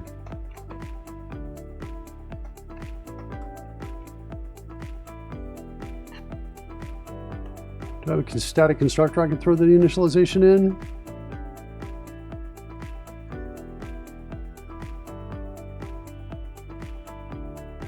I don't see one. I wonder how I didn't continue is going to feel about me creating a static constructor in here.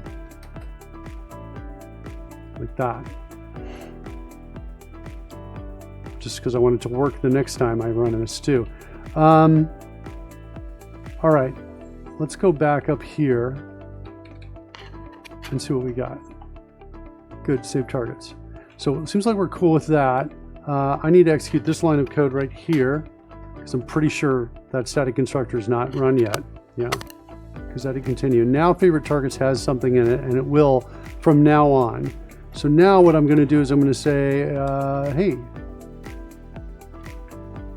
favorite targets of ID is equal to, how am I doing it in save targets? What do I do? Do I have some sort of magic? Current targets?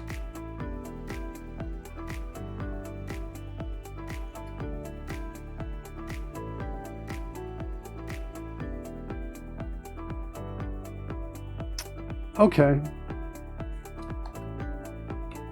I'm going to pull this out. Get current targets. Coley Twitchbot. Thanks for that cheer. Get current targets. You know what time it is? You know what time it is, Coley? Coil? I totally got it. Totally transposed your name. Apologies for that. Coil Twitchbot. Dance battle! All right, so I've got a current targets right there. Is what I've got.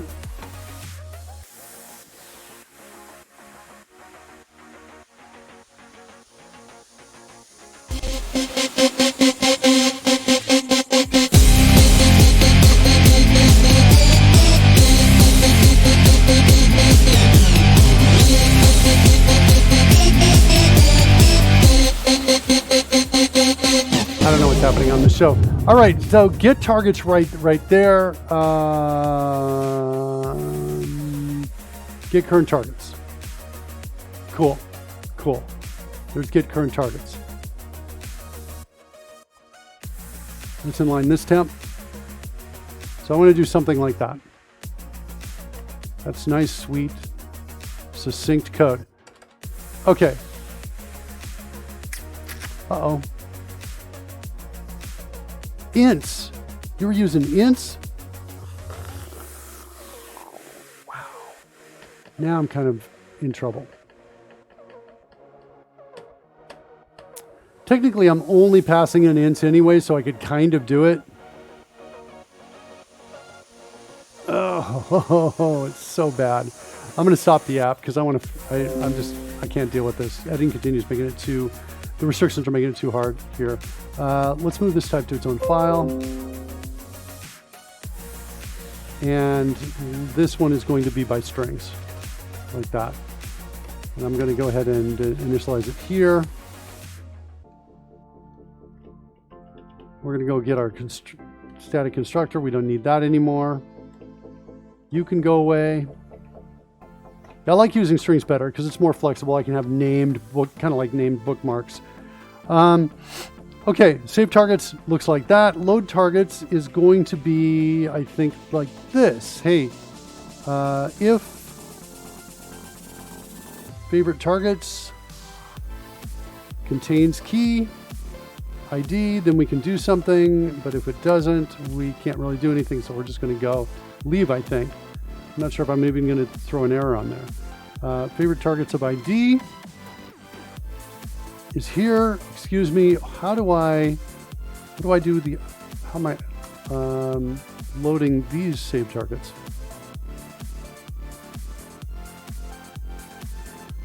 It's there.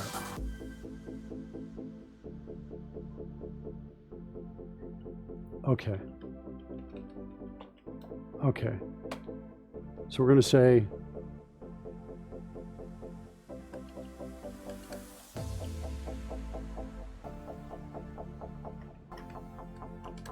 call this load targets. Like that. Shoot, I don't quite want that. I want to pull out this.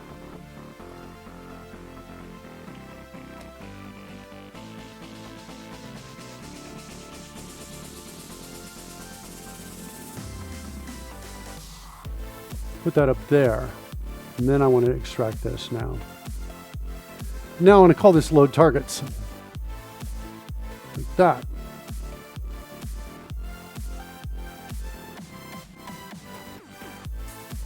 Now I have that there, and then down in my load, we're going to do something like this.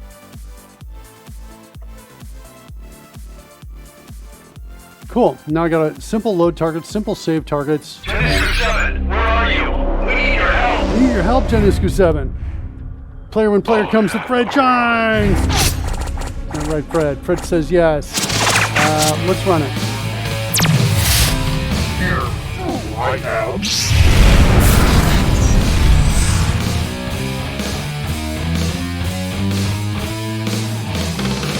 Starting that up.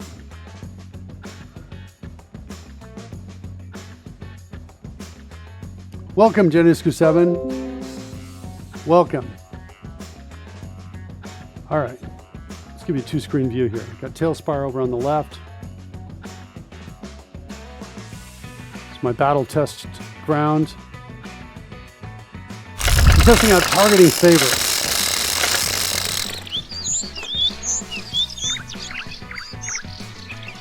Okay. So let's set some targets up. Let's set up,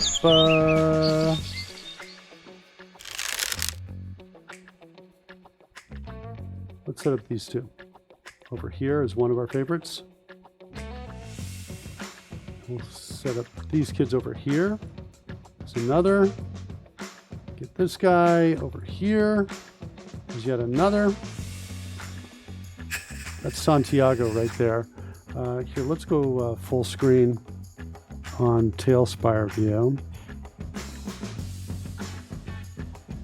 All right, so that's a favorite I want to save. I'm going to say, let's save that as favorite number 2. Add my breakpoint right here.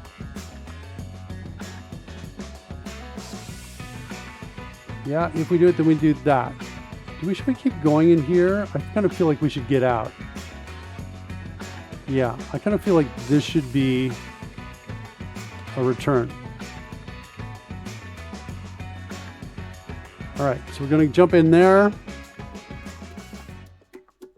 Let's turn on the debug visualizer. So we're going to save the targets with the ID of 2. I just hit a F10 over that line. Let's go to load targets as well here. I'm going to hit the load targets for 3. And what is going to happen?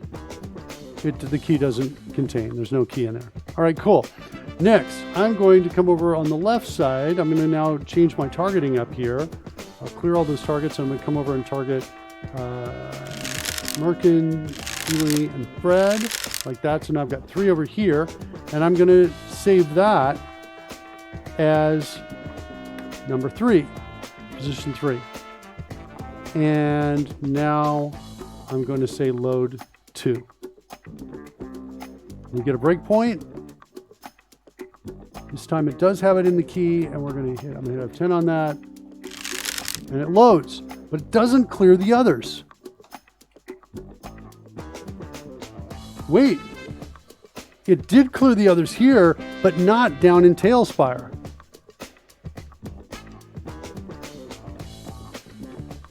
What is going on with that?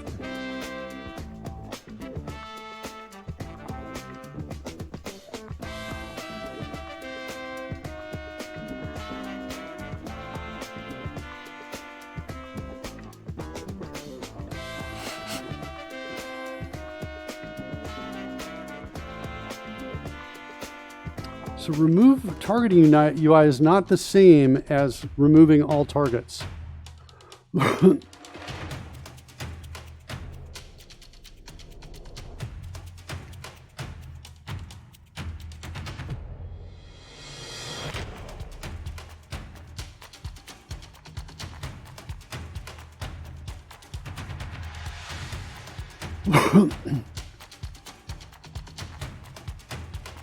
I kind of need a target none is what I need, but I don't know that I have it. Going out into TaleSpire Explorer here. What do I have here? Target none, clear. Do I have anything that starts with clear targets?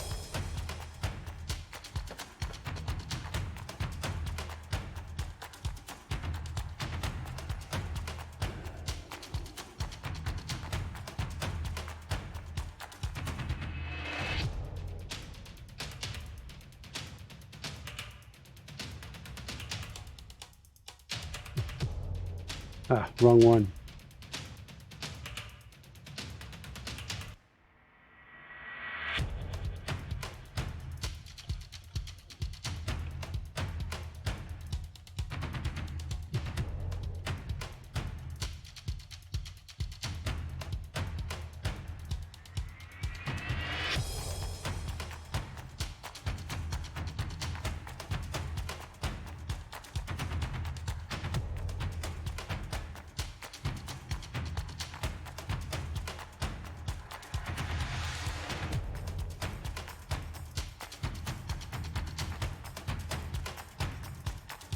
I only have that one clear method in here. Do I have remove? Remove targeting UI. Cleanup. Cleanup is what I want. Cleanup uses this command, cleanup. Okay. Do I have a cleanup command from here? I don't. So I kind of want to do this. Clean up what? I can't create this. Oh, because I'm not at a breakpoint? I see. like that. So that should invoke, oh no, it's target cleanup. So I think it looks like this. Target, comma, cleanup.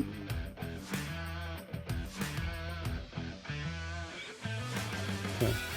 We'll call this cleanup targets. We need a breakpoint. I'm going to throw it here. I think that'll work without harming the others. Yeah, Genesis 27, you missed Rory's fanfare. Okay, I got a breakpoint. Ready to call it. Let's hit the load button for number 3. Okay.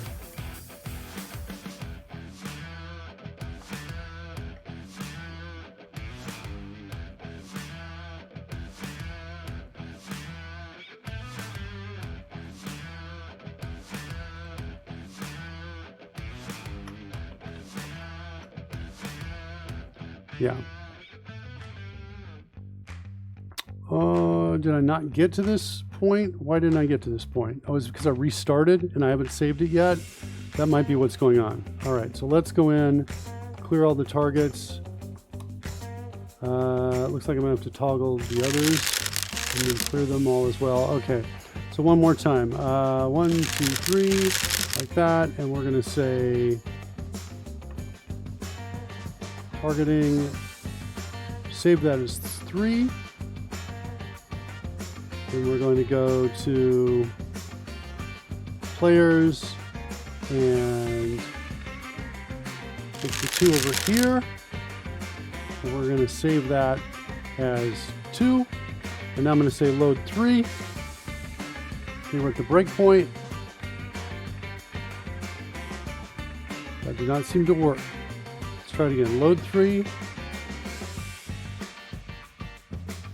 Favorite targets. So to count at 2, maybe I saved these the wrong way. Let's try it again. That should be saved as 2.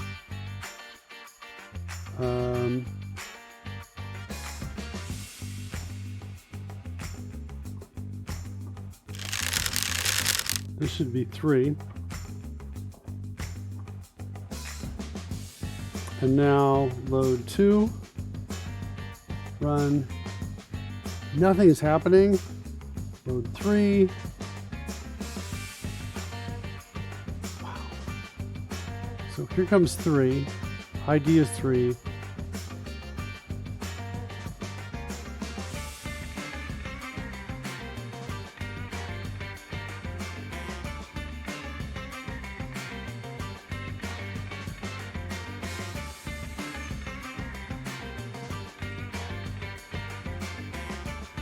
So, hold on. Oh, well, we're getting an exception. Method not found. Ugh. All right, I'm going to restart. It said it didn't continue. It was messing with us.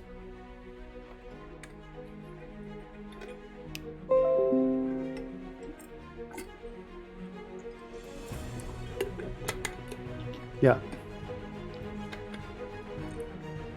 Edit and continue does not like it when I modify low-level classes.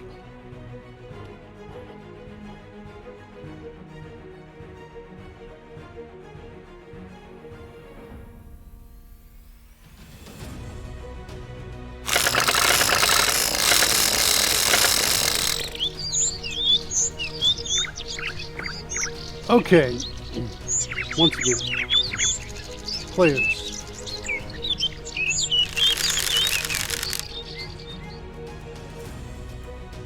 All right, so we're going to do little cutie and lady, and we're going to hit the save button for 2. Then we're going to get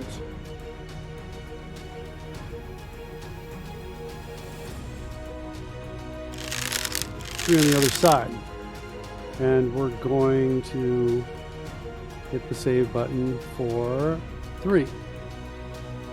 Then we are going to bring out Lord Duron, target that guy, and let's see, let's go full screen here. Yep, he's targeted. Turn off the other guys. So only Lord Duron is targeted, and now we'll save that out as favorite number 1. And now I'll come in and say I want favorite 2. Got a breakpoint. Let me just clear it and run it because I think it's going to work. There we go. Yeah, so the code was good. That's 2. That's 3. That's 1. Sweet. Nice. That works really, really well. So I can select that. It's changing it here live on the show, right, as well as changing it inside TaleSpire at the same time. So the players, we can now set favorite targeting scenarios and switch among them. And it looks and feels really good. Let's make a quick change to it just to show how easy and fast it is to use. Wow, can I do this? So I have some TaleSpire creatures that are not in the game yet. I haven't added them yet. So these guys, these big guys here, this one is Serdov is in the game. We know about him, but these two have not been added to the main D&D engine. What's really interesting, at least I don't think they have, what's interesting is what happens if I try to target them as well. So I'm going to turn on targeting here, and I'm going to get this guy and that guy, and we'll get that guy, and let's get this guy. And let's save this out now as the new 3. So I'm going to save that as 3. And now we'll go back and load up 1, 2, and now here's 3. Nope, it only gets the ones that we know about. I guess that kind of makes sense. So that limitation is kind of making sense. So the ones that we know about in there for 3.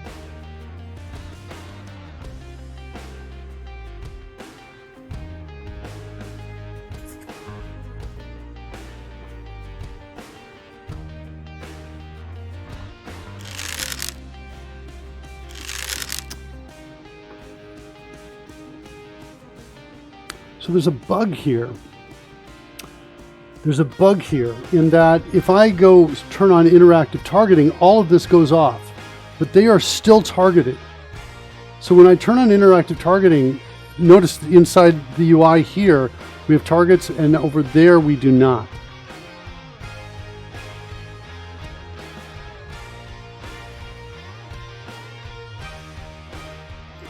The problem is in the interactive targeting call. It is, we should go look and find that. It's this button here. So just target on is what it is. So target on.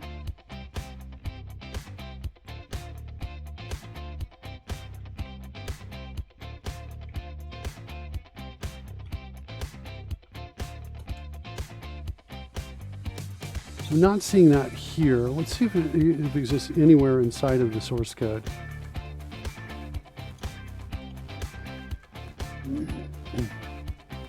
Nowhere in the file.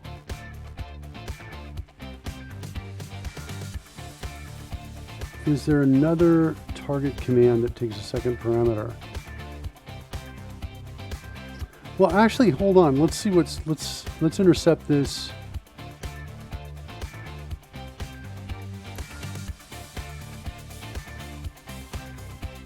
Here, how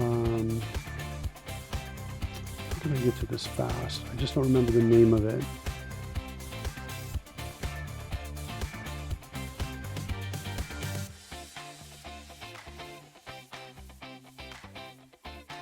Here, on,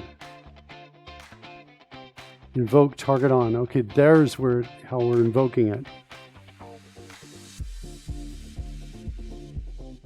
Okay, so let's go switch over to this side of things, and here we get this.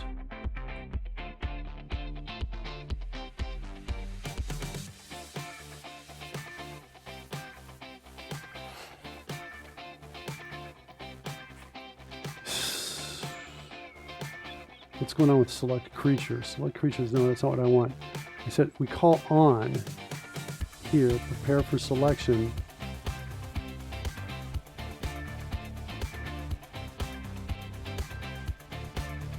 Initialize targeting. Nope. It just does the mini rotator. Prepare for selection. Calls cleanup.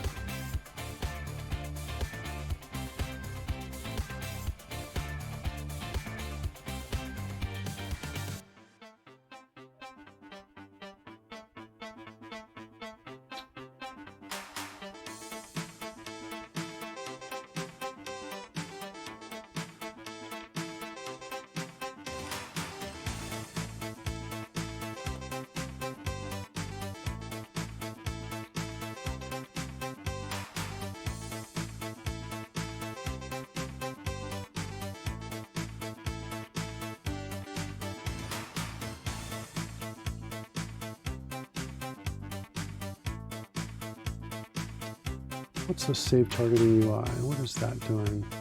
That's just the prefab. Okay, I'm okay with that. And then down here, we're going to say, hey, the same thing here. If remove target disk, then we'll do the clear on these. I almost want to group it with this, but I'm slightly worried. Is this going to do? No, it's not. This is pretty simple. So this actually can come up with this. You put that in a single block of code. Okay, so remove target disk. So now we've got a cleanup here.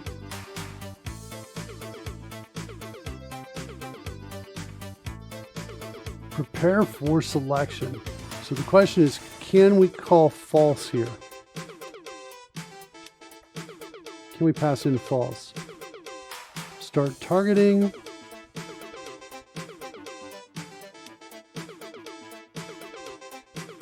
Yeah, I'm not going to remove the disks when we start a new targeting mode. I'm not going to do that, I think. We're going to have to explicitly call it. So I may have kind of introduced some bugs here. Hey, Frank, TaleSpire is your project? Kind of. I'm modding it. That's what I mean by, so I'd say yes if you accept that modding it is my project, yeah. So we're modifying TaleSpire to integrate with our Dungeons & Dragons rules. That's what we're doing. So let's see if that works. Let's close down TaleSpire on this other machine. Just to review, we're calling in prepare for selection, we're doing cleanup false.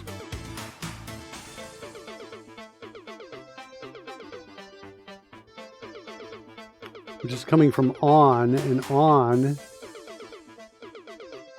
is being called when we set target.on.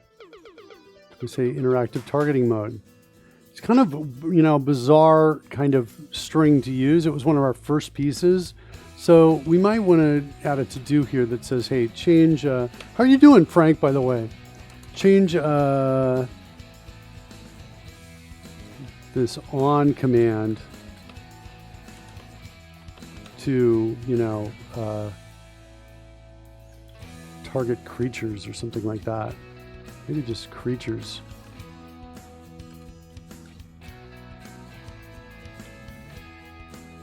Yeah, we'll do that. And on is here. Again, we followed that in as I recall. On calls prepare for selection.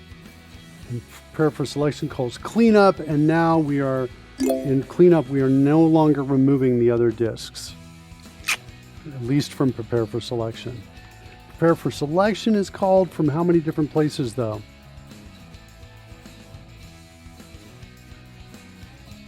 Well, where's on called from? How many places is it called from? A lot.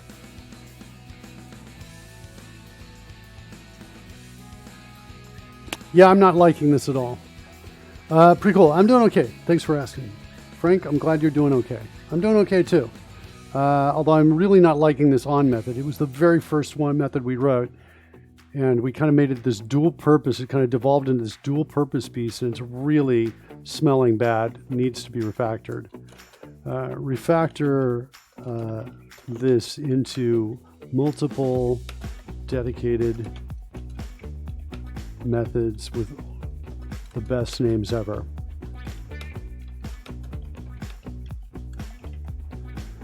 Okay, let's rebuild this. I think there's a shot this works. I think there's a shot it works and also introduces a new bug. Start up TaleSpire. Let's look at this refactoring challenge here.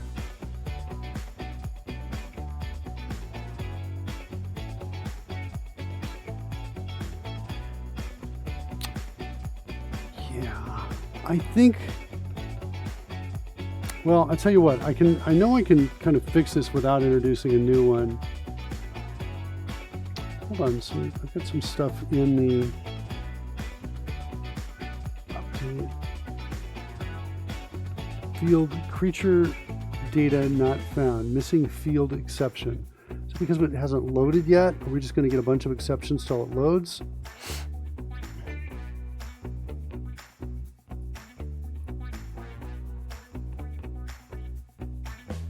Yeah.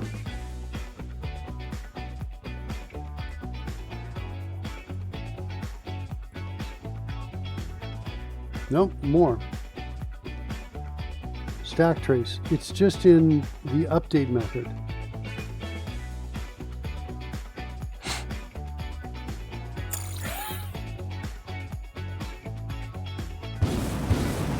I never tried to do a mod. Do you need special permissions, or is the game allowed it? Are you're fine? I use something called BepInX. BepInX. And it essentially is an all-purpose tool that allows you to plug into Unity-based games developed with Unity. And then once I'm in, I also use references to the DLLs that ship with the game so that I can, have access to pieces. I'm a little concerned about this exception.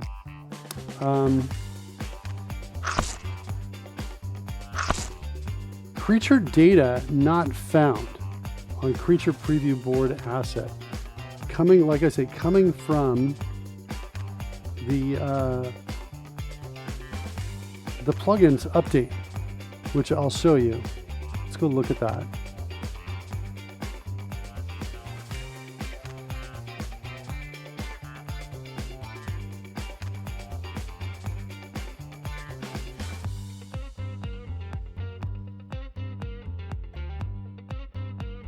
So we got two calls here.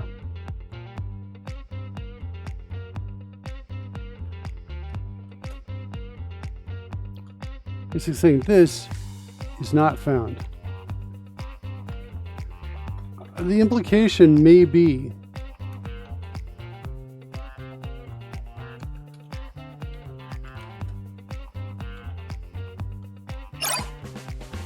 that an update has occurred. And I've got a new version of the DLL that just somehow happened.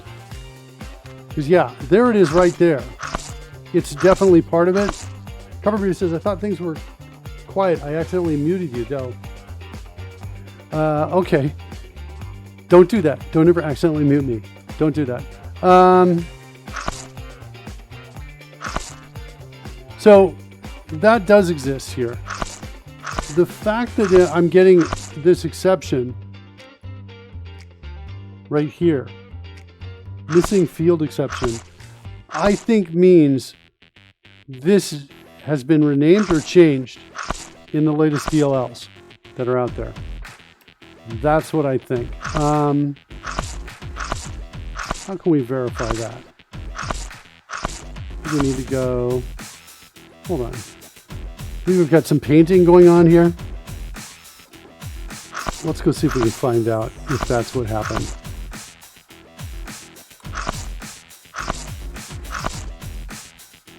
When the update. Small update. Patch notes. 10:31 a.m. Yeah. Okay. Added dialogue for renaming the campaign. Added setting to allow changing the username.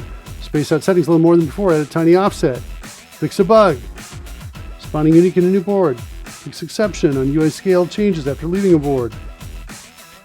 Ensure the changes to units. Now update the campaign setting. Fix bug with players can pay slabs. Fix an exception. Also, we took out creature data from creature preview board asset. That's what I think you guys did. Okay, so with that, let's go get the DLLs that are here inside of this. Going to be out in C, probably program files, Steam apps, common, TaleSpire, data, managed. These are the DLLs. I bet these have changed right here. Let's see where they are. Let's go to my machine and switching back over to my machine, and we'll take a look at those DLLs. So some great artwork going on there.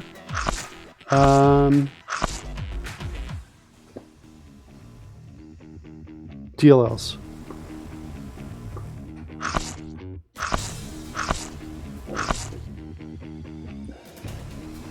Okay, these are both local to my machine.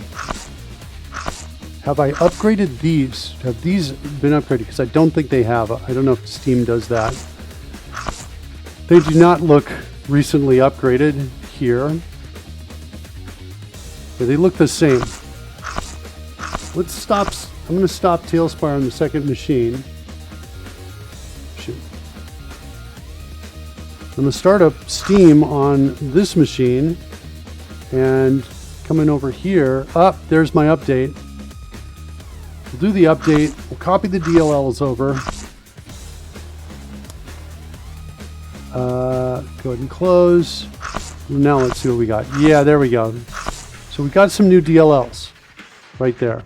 So let's see how that impacts. So it's kind of interesting, right? Live on the show, we've got a change to the UI that might break our code. We'll copy this over here locally. And I don't think we need to copy to the other machine. The other machine is just going to have them. Now I think I'm probably going to need to restart the Dungeon Master app.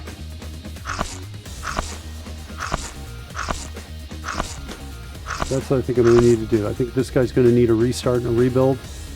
And the other one's going to need a rebuild. Let's see what happens. God, I love these colors. They're fun. Okay, let's do a rebuild here.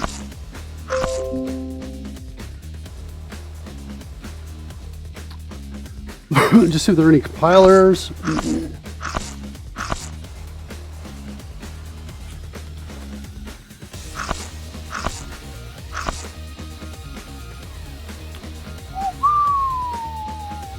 What'd you call it? Did you rename it?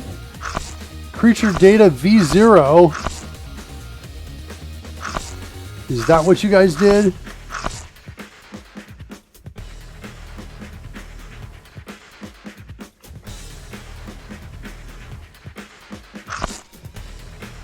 I have something called Creature Data V0. Okay.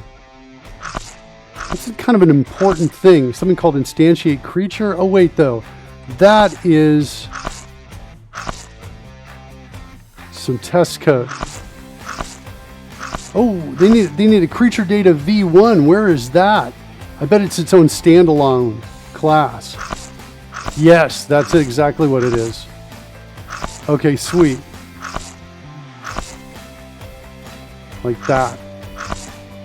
Now what's happening here? Board asset ID can't be assigned.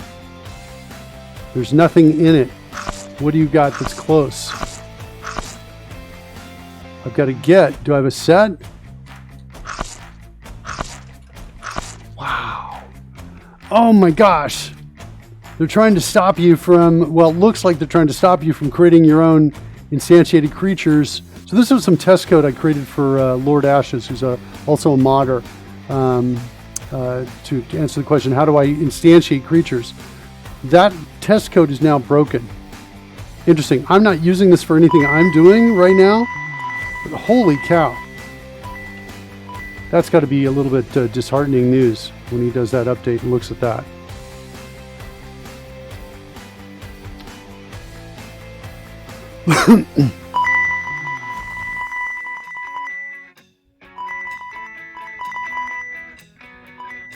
Okay, rebuild all succeeded. Start, you start up. TaleSpire extension. We don't need these lines of code. Yeah. Save this, rebuild here.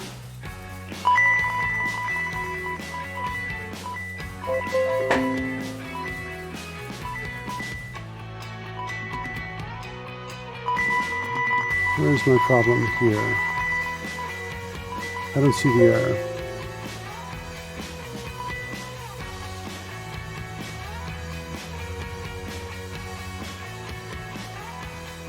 There it is.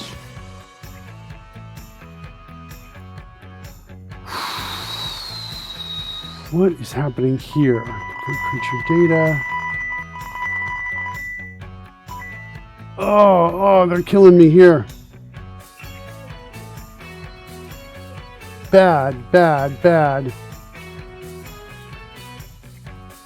We're changing it to this. Or am I going to change it to V0? I think I'm calling it V0. That's what I'm going to trust is it's going to work. Yeah, this is in, And what is this type here?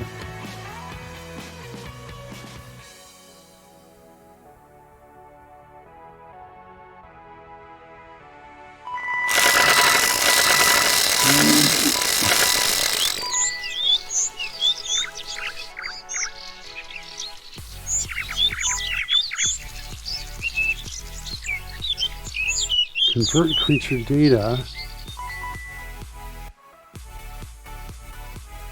Oh, I see. Okay. Like that. How does that work for you?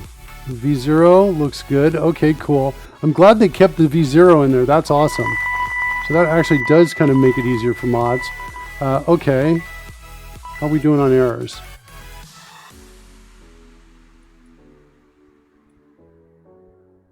Are they all fixed?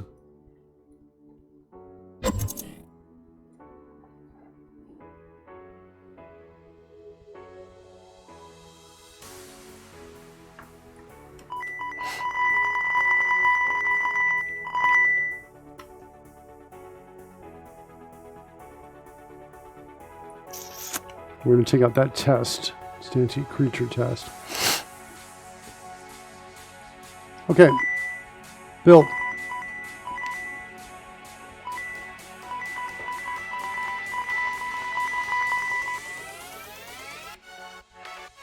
You need creature data V1. Do I have an older version of Spawn? I do not. All that work. What's this? This is an add creature. Add creature.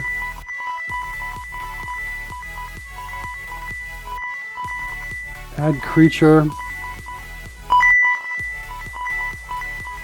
I am not really using it. But we need to use V1 data is what we need to do. Let's just see how well this works or fails.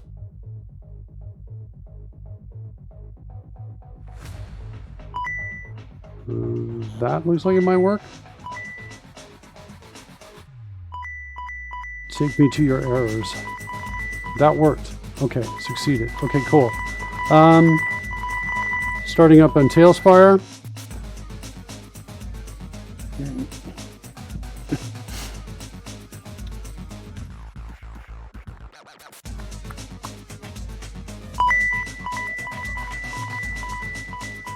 So now it looks like we don't have that exception.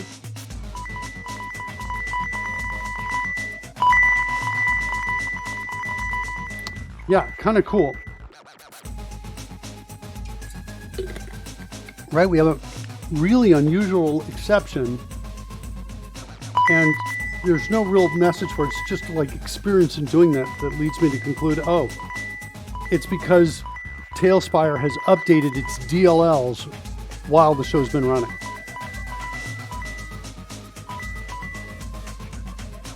since we started the show.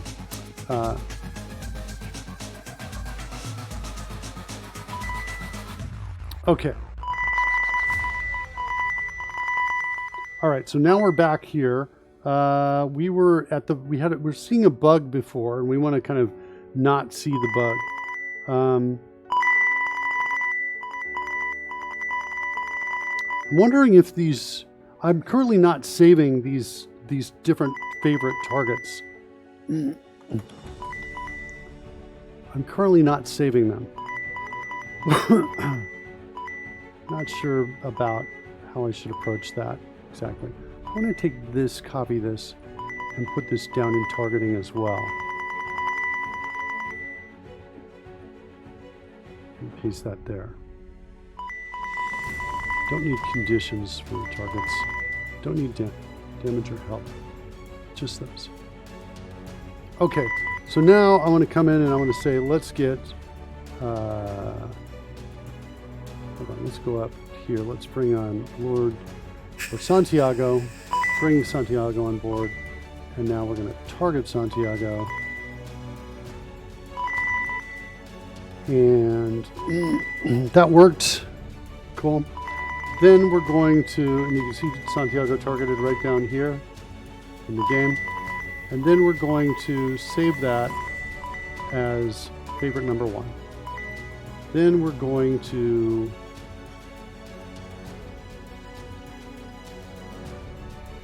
clear that targeting. And we're going to get these two.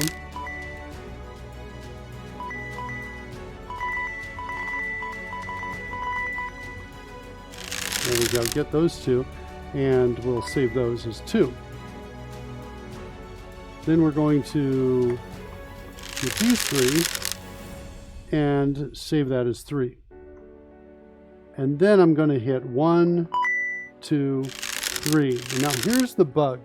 The bug is if I'm here, and I want to say, okay, well, let's add like Serdov to it. So I'm going to turn on targeting. These used to be destroyed, but now they're no longer destroyed, which is what the fix we were looking for. I'm going to add Serdov to the target, and now I'm going to save that in 3. And now I'm going to go load 2, and then I'm going to go back to 3, and sweet. Now Serdov is in that list as well. So that's good. That bug is fixed. So cool. With a little bit of work, we've got some different targeting scenarios set up here. We've got buttons for 1, 2, and 3. These are working so well, I'm actually thinking about adding a 4th one to that. So real easy to do that, right? It's just a matter of adding Stream Deck buttons, and it's just going to parse this, take the label. I could even create a label. Instead of having the word 3, the number 3 here, I could have a word at the end in that space right there. Like that. Some word, and it would still work. The code will also work. Is that a show, kids? I think that's not bad. Let's see, what did we do? Did we take out the list? We did this, so we got rid of this. Not bad. Drop a target placeholder when we commit it. I'm actually willing to let that go. I think I'm going to let that go, and I'm going to walk away from targeting for a while. I think it's working. I think it's good. Yeah, not bad. Tomorrow is Friday. We're coming back with Kids Code tomorrow. We're working on monitoring stocks. Stock prices of actually Bitcoin, so prices of Bitcoin and other cryptocurrencies, monitoring that, analyzing it, adding test cases, and eventually creating a bot to trade stocks or to buy cryptocurrency and sell it. So that's happening tomorrow. I just want to say thanks, everybody. We've been here for 500 shows. A lot of you have been with it and showed up and checked in with us in and out all of that time. I want to thank all you kids for being here. Surly, I think you've been here since the beginning. Copper Beardy as well, I remember you. Frank, thanks for hanging out with us. You made 500 shows. We got 500 more to do easily. Pudding, who could forget you, Pudding? All of you guys, thanks so much. As the game system is shorting out, I'm going to set up a raid, get a raid going. We'll send you out to some lucky member of the team. It's going to be Vape Juice Jordan, I think. Send you over there, kids. Have a good time. I'm going to get some lunch. We'll talk to you later. See you tomorrow or next Tuesday.